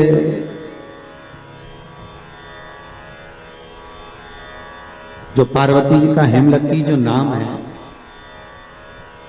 नाम था हेमलती, अब उसको कर दिया हेमलता, है ना। तो ये माता पार्वती का हेमलती नाम किस जगह पर है? तो देवी भागवत में आता है कि जिस जगह पर शंकर भगवान ने पार्वती से एक बात कही कि हमारा मन है कि हम दोनों बालकों को परीक्षा लें, और पार्वती जी ने जब भगवान शिव से कहा कि बच्चों की परीक्षा क्या लेना, संतान अपनी है और इनकी परीक्षा हम क्यों लें, किस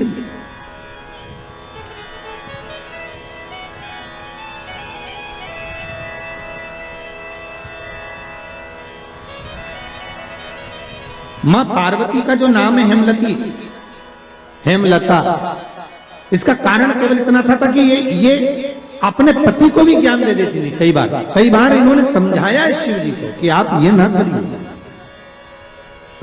पार्वती जी कहती हैं आज मुझे एक वर देना पड़ेगा।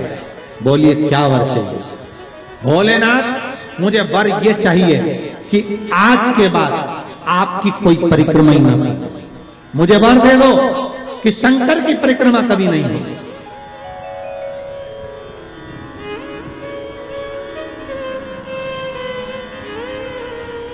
शिव की परिक्रमा का विधान नहीं होगा। शंकर भगवान ने पार्वती को तथास्तु कह दिया। आज के बाद शंकर के मंदिर में शिवलिंग की कोई परिक्रमा नहीं करेगा। कभी आपने करते हुए देखा किसी को? नहीं। शंकर की परिक्रमा होगी तो आदि यहां से चालू होगी, वहां तक जाओगे, फिर वापस आओगे।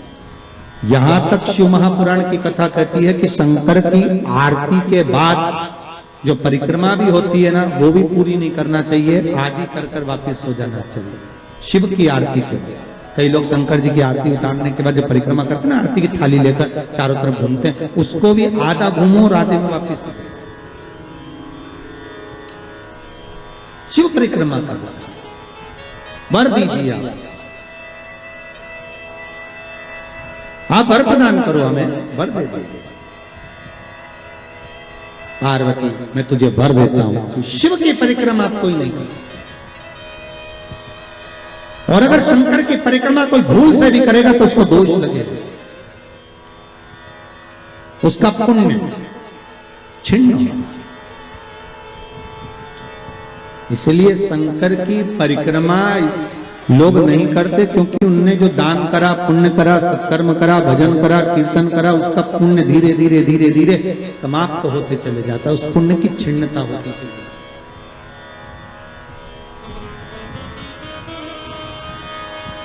नहीं। पार्वती जी बोली प्रभु हमें मेरा निवेदन स्वीकार करेंगे? बोलो क्या बात है। पार्वती जी बोलती हैं आपने गणेश जी को प्रथम पद दिया है तो इस कार्तिकेय को भी प्रथम पद प्रदान करिए। शिव जी बोले ये नहीं हो सकता क्योंकि प्रथम पद एक ही होता है, प्रथम पद केवल एक होगा और वो एक पद मैंने प्रदान कर दिया। अब मैं दूसरा पद कैसे दे सकता? मैं दूसरा पद कैसे प्रदान कर सकता? मैं दूसरा पद कैसे दे सकता? पार्वती एक काम हो सकता, बोलिए प्रभु मैं कार्तिकेय को कुछ ऐसा बना देता हूं कि जहां पर गणेश प्रथम पद में रहेगा तो ये कार्तिकेय भी प्रथम पद में पूजा जाएगा। बना दीजिए। भगवान शंकर ने कार्तिकेय को श्रीफल का निर्माण कर दिया। स्कंद पुराण का क्या बनाया है? श्रीफल, नारियल। ये नारियल किसका प्रतिबिंब है? तो कहा ये कार्तिकेय जी का प्रतिबिंब है। किसका प्रतिबिंब है? कार्तिकेय जी का। तो गणेश जी की पूजन जो कलश के रूप में होती है तो उसके ऊपर जो श्रीफल रखाता है वो स्कंद देव है, कार्तिकेय। वो स्कंद देव, वो कार्तिकेय।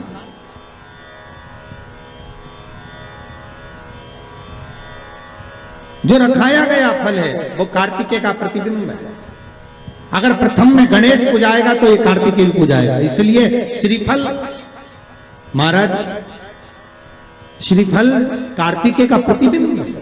सारी 33 कोटि देवताओं की सेना का सेनापति कार्तिकेय सारे ग्रहों को शांत करने के लिए, कार्य को सिद्ध करने के लिए, कार्य की सफलता के लिए, व्यक्ति की मनोकामना पूर्ण करने के लिए कलश के ऊपर क्या रखा जाता है?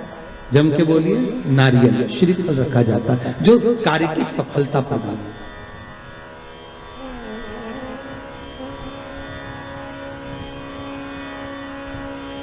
सबसे पहली नवरात्रि का व्रत किसने किया था?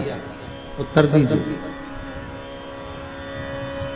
सबसे पहला नवरात्रि का व्रत, नवरात्रि की उपासना सबसे पहले किसने करी थी? भगवान राम। अश्विन के नवरात्रि में भगवान राम ने 9 दिन तक कलश की स्थापना कर लंकाधिपति रावण को मारने के लिए मां जगत जननी की आराधना करी। भगवान राम ने मां जगत जननी की आराधना, मां जगदम्बा की आराधना। और कहते हैं मेरे राम ने प्रतिदिन मां आद्यशक्ति को निमंत्रण दिया और मां जगत जननी से विनती निवेदन कर कर कहा कि आपको प्रतिदिन आना पड़ेगा। इसलिए देवी भागवत में लिखा है कि नवरात्रि में एक दिन, जैसे प्रतिपदा है, पहला दिन है तो एक कन्या का पूजन करो, द्वितीया है तो 2 कन्या का पूजन करो, तृतीया है तो 3 कन्या का पूजन करो, चतुर्थी है तो 4 कन्या का पूजन करो, पंचमी है 5 कन्या का पूजन करो, छठ है 6 कन्या का पूजन करो, सप्तमी है 7 कन्या का पूजन करो, अष्टमी है 8 कन्या का पूजन करो, नवमी है, जम के बोलो, 9 कन्याओं का पूजन करो।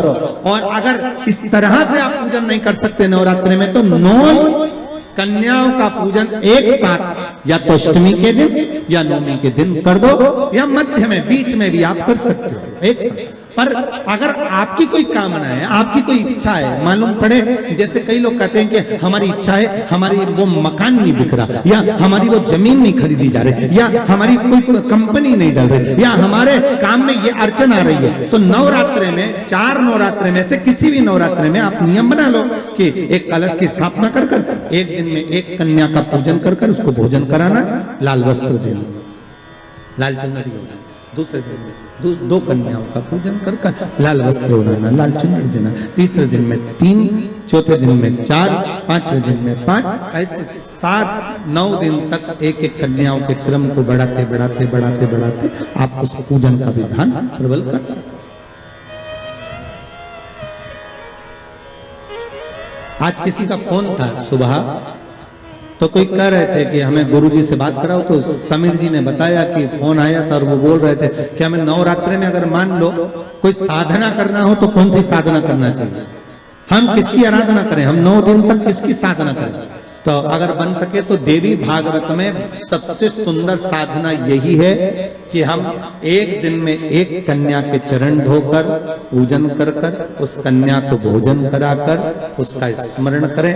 हाँ, ये जरूर है अभी कोरोना महामारी चल रही है तो इस नवरात्रि में भले ना करें, पर आगे की नवरात्रि में जब नवरात्रि अच्छे रहे, कोरोना से मुक्त रहे, तब आप किसी कन्या को एक दिन में 1, 2 दिन में 2, 3 दिन में 3, 4 दिन में 4, 5 दिन में 5, ऐसे नवरात्रि 4 बार जो नवरात्रि आती, किसी भी नवरात्रि में आप स्मरण कर उसका फल मिलेगा।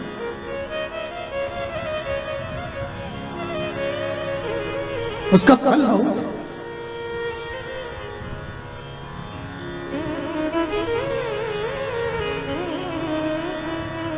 जैसे बेलपत्री का किया गया दान छिन्न नहीं माना गया। किस चीज का दान? जम के बोलिए जरा। बेलपत्री। बेलपत्री का किया गया दान छिन्न दान नहीं है, समाप्ति नहीं होती। बेलपत्री अगर आपने कोई आपसे कहा जी जी तुम्हारे यहाँ बेलपत्री लगी है, जरा 8-10 दे दोगी क्या? बिल्कुल। और उससे कहो बेलपत्र तू मत तोड़, हम तोड़ कर देते, और अपने हाथ से बेलपत्र निकालकर उसको दो दान। ये छिन्न दान नहीं है, ये समाप्त नहीं होता। ये बेलपत्र का दान अविरल दान बढ़ता है।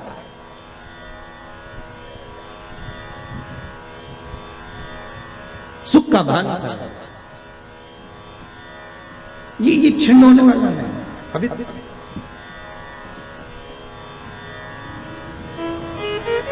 हम जजमानों को भी कई बार कहते हैं कि आप लोग तो बड़े धनभागी हो।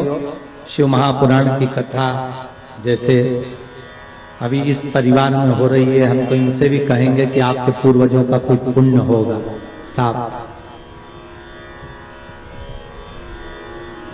सारी पुराणे, सारे शास्त्र 7 पीढ़ी को तार देते हैं। शिव महापुराण के लिए स्कंद पुराण में कहा ये 71 पीढ़ी को तार देती है। 71 पीढ़ी तर जाती है मात्र एक बार शिव शंकर की कथा का स्मरण करने पर, शिव महापुराण को श्रवण करने पर 71 पीढ़ी।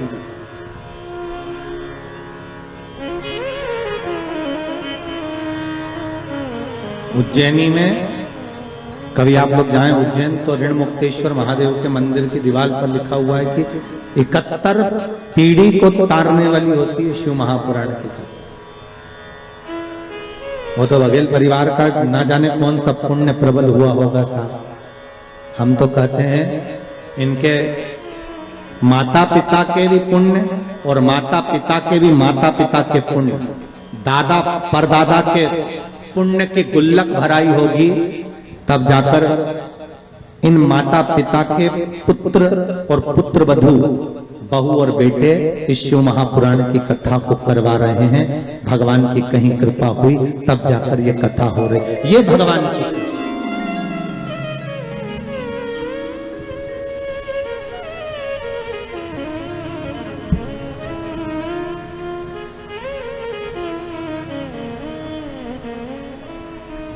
प्रभु की कृपा बिना नहीं हो सकती।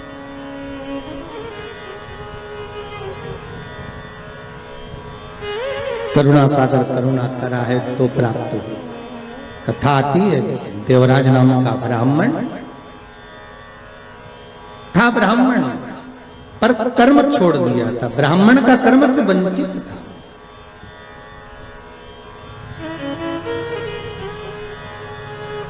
चोरी का धन लेकर आता, शरीर में ताप पड़ गया, शिव मंदिर के अंदर प्रवेश कर गया, बहुत ठंड सी लगी, मंदिर में दुबक कर बैठ गए। अब मंदिर में जाकर बैठे तो थोड़ी थोड़ी देर में एक शिव महापुराण का वाचन एक पंडित जी कर रहे थे, थोड़ी थोड़ी देर में चिल्लाकर बोलते थे हर हर महादेव। अब जैसे पंडित जी चिल्लाते हर हर महादेव, ये कानों को बंद कर लेता, भगवान कहां फंस गया।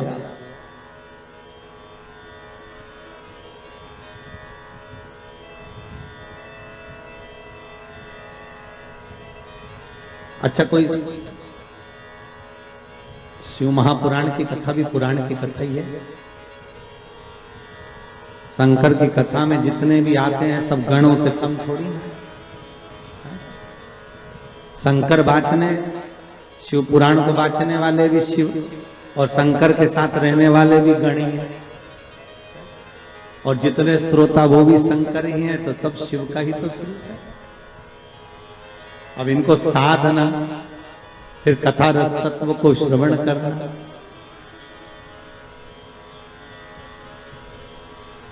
अच्छा एक तो महाराज कहीं शहर में कथा होना उसमें अंतर होता है, गांव में कथा हो उसमें अंतर होता है। और गांव में भी कथा हो तो गांव के अंदर भी गांव, और गांव के अंदर फिर गांव।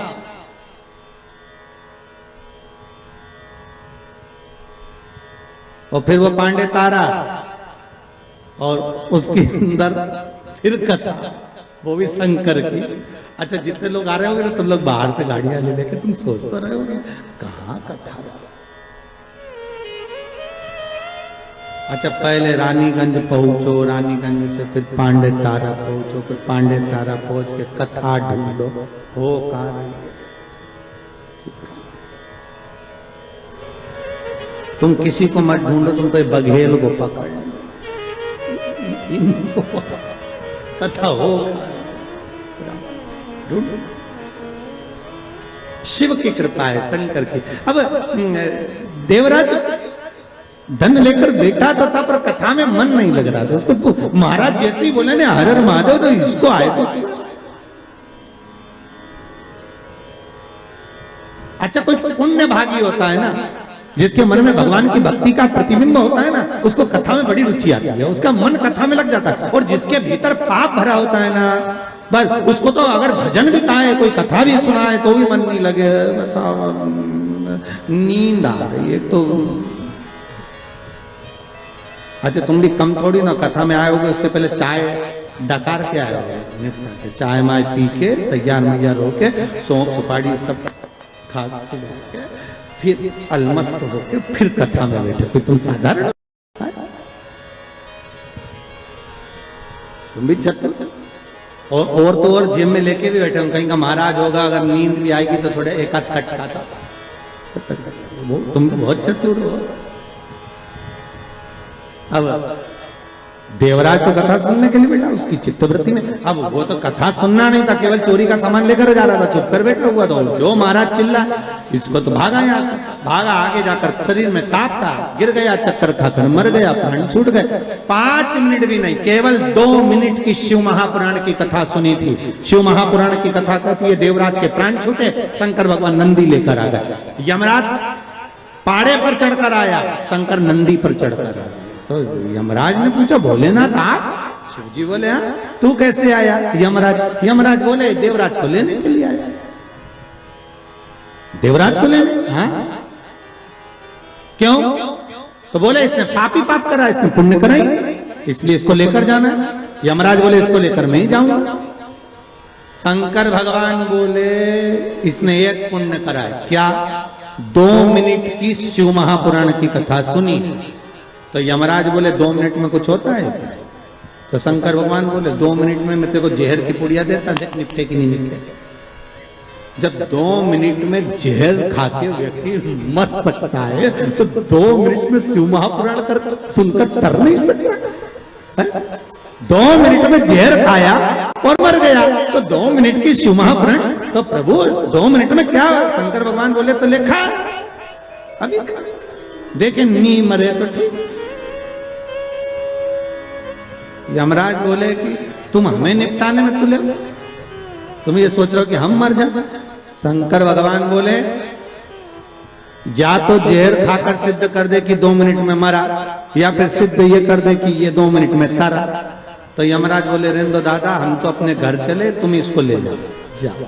शंकर जी ने देवराज के प्राणों को लिया और नंदी पर बिठाया, और शंकर भगवान नंदी लेके डमरू बजाते बजाते कैलाश पे पहुंच गए। तो पार्वती जी ने पूछा किसको लिया है? शंकर भगवान बोले अपना भगत है। पार्वती जी बोली इतने कम है पांडे तारा, ये ढेर, ये इतने कम थे और पकड़ के लिया है। शंकर भगवान बोले ये तो मेरे भगत है। जो शंकर की कथा को श्रवण करता है, शिव महापुराण को दिल से सुन लेता है, शंकर कहते हैं वो बैकुंठ नहीं, शंकर कहते हैं मेरे कैलाश पर हमेशा रहता है, मेरे साथ में रहता है। वो सहज कहां हो सकता? ये मेरे अपने हैं।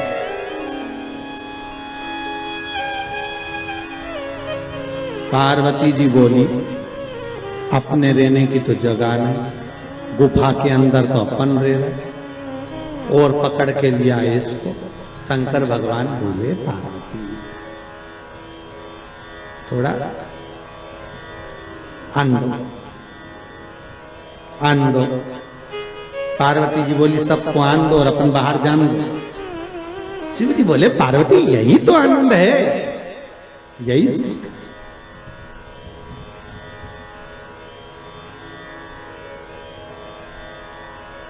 पहले ऐसा होता था, आप लोगों को तो मालूम है कि नहीं मालूम, पर गांव में तो पहले ऐसा था, हमारे शहरों में भी था कि मेहमान आते थे वो अंदर सोते थे और घर के लोग बाहर। पहले से नहीं, चलो बाहर खटिया डालो सो।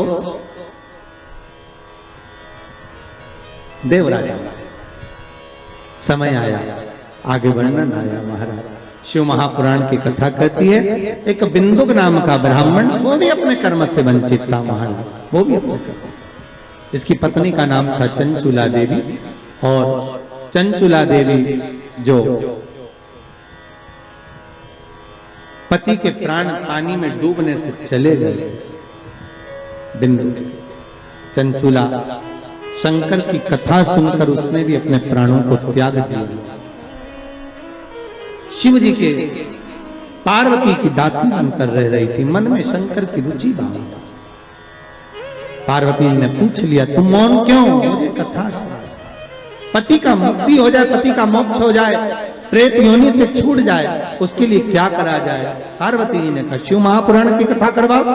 तुमरुका जी को जाकर निवेदन करा, तुमरुका जी ने शिव महापुराण की कथा का रसस्वादन कराया। आपको फिर निवेदन करूंगा, ये तुमरुका नाम कोई साधारण नहीं, आप मत करो परीक्षा, मत करो, पर शिव तो शिव थे। बुला लिया कार्तिकेय को, गणेश जी को बुलाकर कहा, बुलाकर बोले जो पृथ्वी की परिक्रमा पहले कर कर आए, वो प्रथम गिनती में पूजा जाएगा, प्रथम भाग उसको पूज्य करते हैं। ठीक है, जाओ परिक्रमा कर कर आओ। अब गणेश जी महाराज बैठ गए चूहे पर, कार्तिकेय बैठ गए मोर पर। कार्तिकेय घर के बड़े थे, उनको ये बात भान में थी, उनको ये बात का ज्ञान था।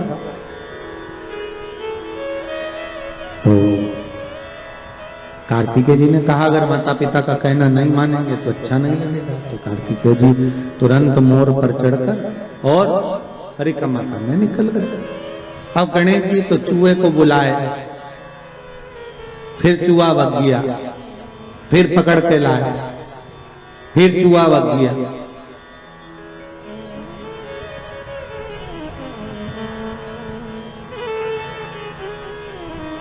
अच्छा, गणेश पुराण में लिखा है नंदी और भृंगी, शंकर भगवान के ये दोनों गण इतने एबले थे महाराज कि गणेश जी जब जब चूहे पे बैठते थे और नंदी और भृंगी चूहे को अपने पास खिलाने के लिए बुला लेते थे।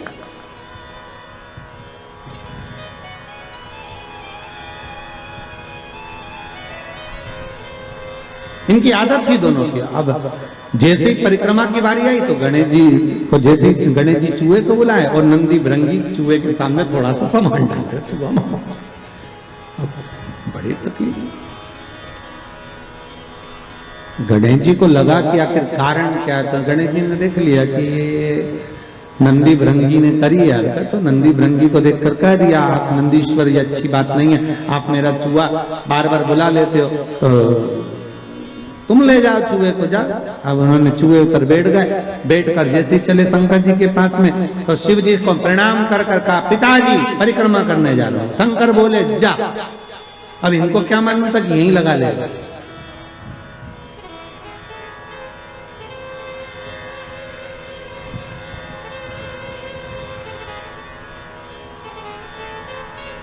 अब उनको क्या मालूम था कि यहीं लगा लेगा। होता है जैसे कि किसी एक दुबले पतले व्यक्ति को कहीं मालूम पड़े सेना में सम्मिलित कर दिया, उसको बहुत दुबला पतला,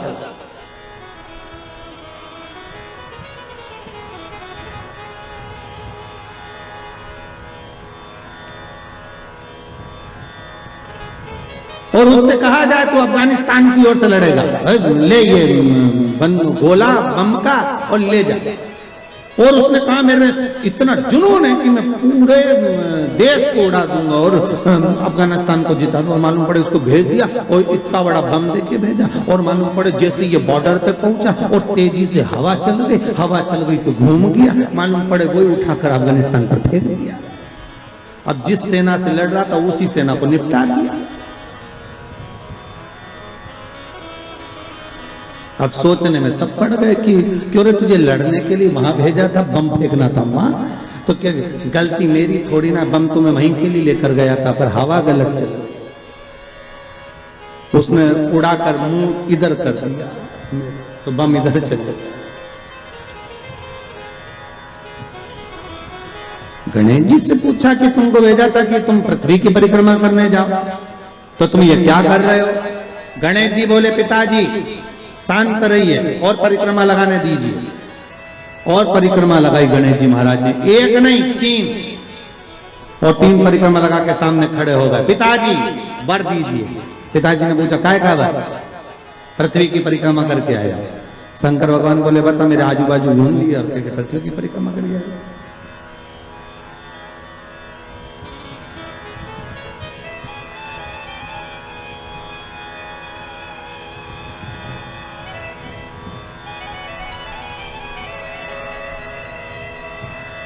तो ये होता है कभी कभी। रामचरितमानस में केवट का चरित्र आता है ना, केवट ने राम जी को नाव में बिठाया, या घाट से लेके चले वह घाट पर जाए, वह घाट से वापस घुमा के ये घाट पे ले जाए, इस घाट से उस घाट पे ले जाए, उस घाट से इस घाट पे ले जाए, बड़ा बार बार घुमा दिया वो नाव को। अच्छा, केवट की नाव जो अच्छी नाव थी वो तो भगवान ने छोड़ दी थी, वो केवट की नाव में बैठे तो वो नाव भी ऐसी थी कि उसमें बीच में छेद था, और लक्ष्मण जी ने कहा भी था भैया इसकी नाव में मत बैठो, छेद है, राम जी बोले कितना दयालु है बेचारा, कैसा सीधा साधा एकांत में बैठा, इसी की नाव में बैठूंगा मैं तो बस बैठूं। लक्ष्मण जी ने मना भी करा, और जैसे ही लक्ष्मण जी ऊपर चढ़े तो केवट ने अपना पिछोड़ा उतार के दे दिया, लो लक्ष्मण भैया। लक्ष्मण जी ने पूछा ये काहे के लिए, कि नाव में छेद है, पानी भराएगा, तुम भरते जाना निचोड़ते जाना। अब लक्ष्मण जी वो नाव को घुमाते जा रही है, यहाँ से वहां, बार बार इधर जाए उधर जाए उधर। तो इतने में सबसे ज्यादा गुस्सा किसको आना चाहिए बोलो? लक्ष्मण को आना चाहिए कि बताओ हम तो निचोड़ निचोड़ के मर जाए। लक्ष्मण जी को जो क्रोध आया तो न राम जी को देखा, और राम जी लक्ष्मण जी की बात को जान गए। तो राम जी लक्ष्मण जी की बात को जानकर उन्होंने केवट से कहा, केवट जी प्रभु, ये घाट से वो घाट, वो घाट से ये घाट 10 चक्कर लगा दिए, हम थक गए, पार क्यों नहीं उतारता? केवट बोला, वाह प्रभु, तुम 10 चक्कर में थक गए, हमें 84 के चक्कर में पड़ो, हम नहीं थके। राम जी बोले बहुत बेकार है, उससे मुंह मिलाना ही बेकार। राम जी नीचे बैठ गए। राम जी ने लक्ष्मण को इशारे में बोला, तू बोल। और लक्ष्मण जी उठ के खड़े हो गए, धनुष को बाण लेकर, रुक जा, अभी तेरे प्राणों को हरता हूं, अभी प्राणों को हरता हूं तेरे। क्या समझता है तू? परेशान कर रखा है, पार क्यों नहीं करता? इतने में केवट बोले, ए भैया लक्ष्मण, क्रोध तो दिखाना मत, और ये समझना मत कि हम तुम्हें पहचानते नहीं है। तुम पूर्व में शेषनाग,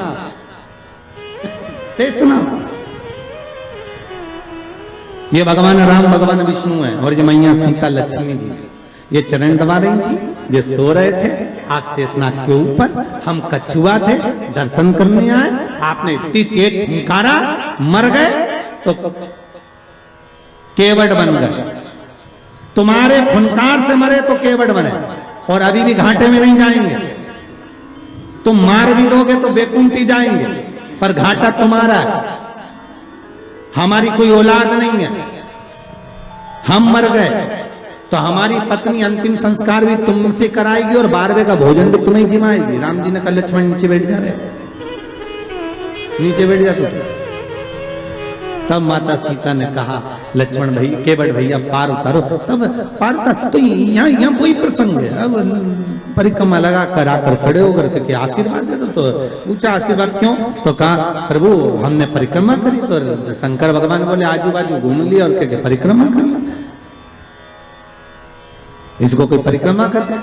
गणेश जी बोले, और नहीं तो माता पिता में आकाश, माता पिता में पाताल, माता पिता में पृथ्वी, साप तो माता पिता में ही, और सब माता पिता में, इसलिए आपकी लगा ली, सबकी हो गई।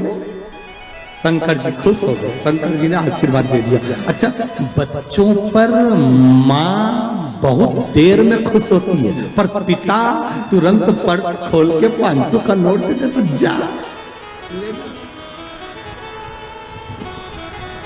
माता और पिता में अंतर है। मम्मी पहले पूछेगी काय के पैसे चाहिए, ट्यूशन के, तो ट्यूशन के पैसे मैं दे दूंगी, पहले ट्यूशन वाली मिस का फोन तो आन दे मैडम का। मम्मी तू बार बार बस फोन का इंतजार कर दे, मैडम मेड से बोली पैसे लेके आना, मत दे, पापा के पास। पापा, हाँ बेटा 500 रुपए चाहिए, काय के लिए? मैडम ने मिला, मम्मी भी माता को जा रही, 50 बार बोल दिया इसको पैसे मत दिया करो, बच्चा बिगड़ जाएगा, पहले मुझसे तो पूछा करो। इतने में पति पत्नी से बोला, अरे ओ जगदम्बा, कितनी बात पूछो तुझसे, तू शांति रख, मैंने दे दिया ना 500, देख लेंगे जो होगा। तो शंकर भगवान ने तुरंत वर दे दिया, प्रथम गिनती में तुम गिने जाओगे, तथास्तु। पार्वती जी को तो मालूम ही नहीं पड़ा कि कब वर दे दिया, नहीं तो पार्वती जी तो खड़ी हो जाती। अब आ गए कार्तिक। कार्तिकेय ने आकर कहा, दंडवत करता हूं पिताजी, प्रणाम, हम तुम्हें देवताओं की सेना के सेनापति बनाते हैं। कार्तिकेय की आंख से अश्रु बहे। देवताओं की सेना के सेनापति? क्या मैं प्रथम गिनती में नहीं आऊंगा? नहीं। क्यों? गणेश जी ने प्रथम गिनती में आ गए। गणेश जी ने परिक्रमा कर ली। किसकी करी? हमारी। पिताजी, आपने कहा था पृथ्वी की परिक्रमा कर कर जो आएगा प्रथम गिनती में गिना जाएगा, तो पहली परिक्रमा पृथ्वी की तो मैंने करी, फिर गणेश ने नहीं। पार्वती जी उड़ गई। क्या बात है कार्तिकेय? कार्तिकेय ने कहा, मां, पिताजी ने गलत निर्णय दे दिया। गलत निर्णय दिया, गणेश जी को प्रथम गिनती में दे दिया और मैं परिक्रमा कर कर आया। सारी बात मालूम पड़ गई कि गणेश जी ने चूहे पर बैठकर शंकर पार्वती की परिक्रमा करी, ये हुआ वो हुआ, सब मालूम पड़ गया। पार्वती मैया की आंख में से आंसू बहने लगा। पार्वती उठकर खड़ी होकर शंकर भगवान से बोली, प्रभु बहुत भोले हो आप, इसलिए आपका नाम भोला शंकर है, बहुत भोले। एक बेटे को भेज दिया पृथ्वी की परिक्रमा करना और दूसरे बेटे ने आपकी परिक्रमा करी और आपने उसे वर प्रदान कर दिया। इतने भोले।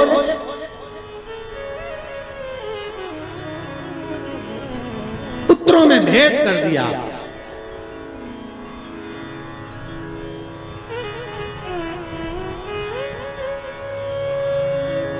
पिता भले कह देता है, बाप कह देता है मेरा बड़ा बेटा थोड़ा समझदार है, मेरा छोटा बेटा ऐसा है, मेरा मंझला बेटा ऐसा है, पिता कह देगा। पर मां हमेशा कह देगी नहीं नहीं, मैंने बराबर का दूध पिलाया है, मेरे 4 बेटे 5 बेटे 6 बेटे 7 बेटे 3 बेटे 2 बेटे मेरे सब बराबर। ये माता का शब्द है। मां कभी अपने बच्चों में भेद नहीं।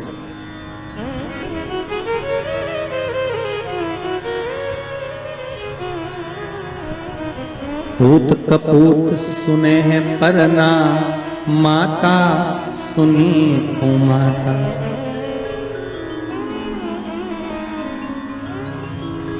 मां कभी कुमाता नहीं सुनी।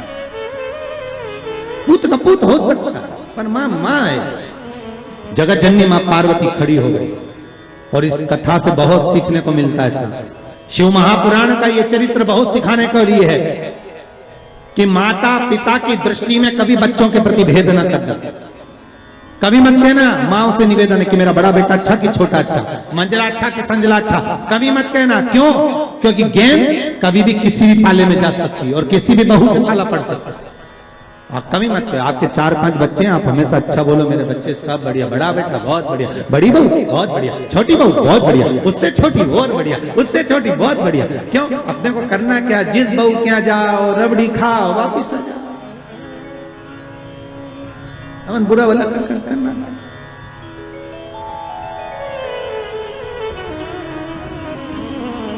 बहुत बढ़िया, क्या चलता।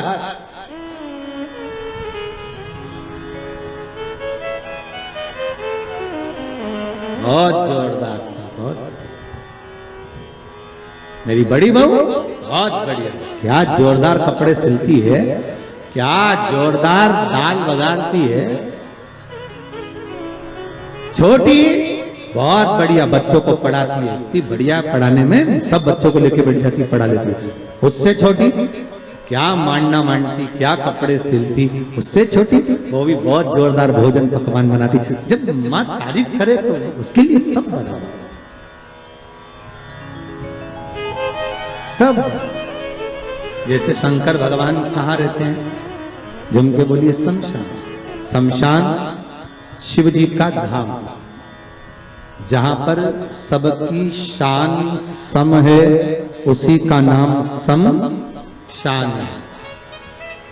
शमशान में जो जाता है वो राख का ढेर बन जाता, राख का ढेर।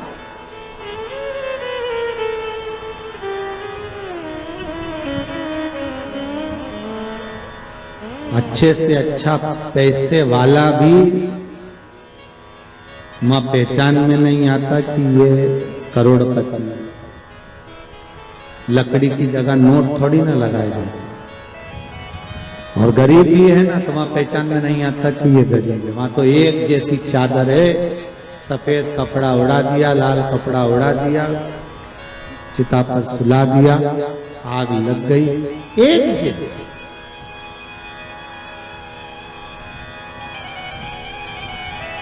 कपड़े में भले चमक ना हो, पर चेहरे की चमक बता देती है कि ये कौन है।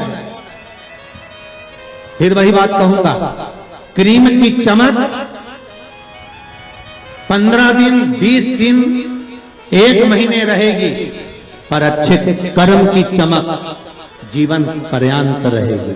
आपका कर्म हमेशा चमकता रहेगा। आप अच्छे कर्म करते रहिए, दान पुण्य सत्कर्म भजन कीर्तन स्मरण, ये श्वास चली ना चली, अंतिम श्वास कौन सी है किसको मालूम? 21,600 श्वास में से आखिरी श्वास कौन सी है किसी को नहीं मालूम। अंतिम श्वास कौन सी है ये किसी को मालूम। थोड़ा रिटर्न बढ़ाइए भाई। अंतिम सांस कौन सी है ये किसको मालूम है?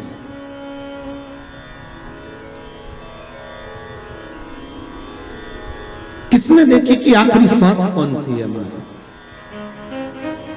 बस श्वास श्वास में राम कहो और वृथा जन्म मत खोए, ना जाने इस श्वास का फिर आवन होए ना हो। 21,600 श्वास जो मनुष्य के शरीर से प्रतिदिन निकल रही है, हर श्वास को ऐसे भजना भगवान का नाम कि अंतिम कौन सी हो। दान पुण्य संकीर्तन स्मरण अपने हाथों से कर लिया। और अब तो ये कोरोना महामारी में तो और नहीं मालूम पड़ रहा कि कब तो मालूम पड़े तेरा बामण भी जिम पाएंगे कि नहीं जिम पाएंगे, वो स्थिति है।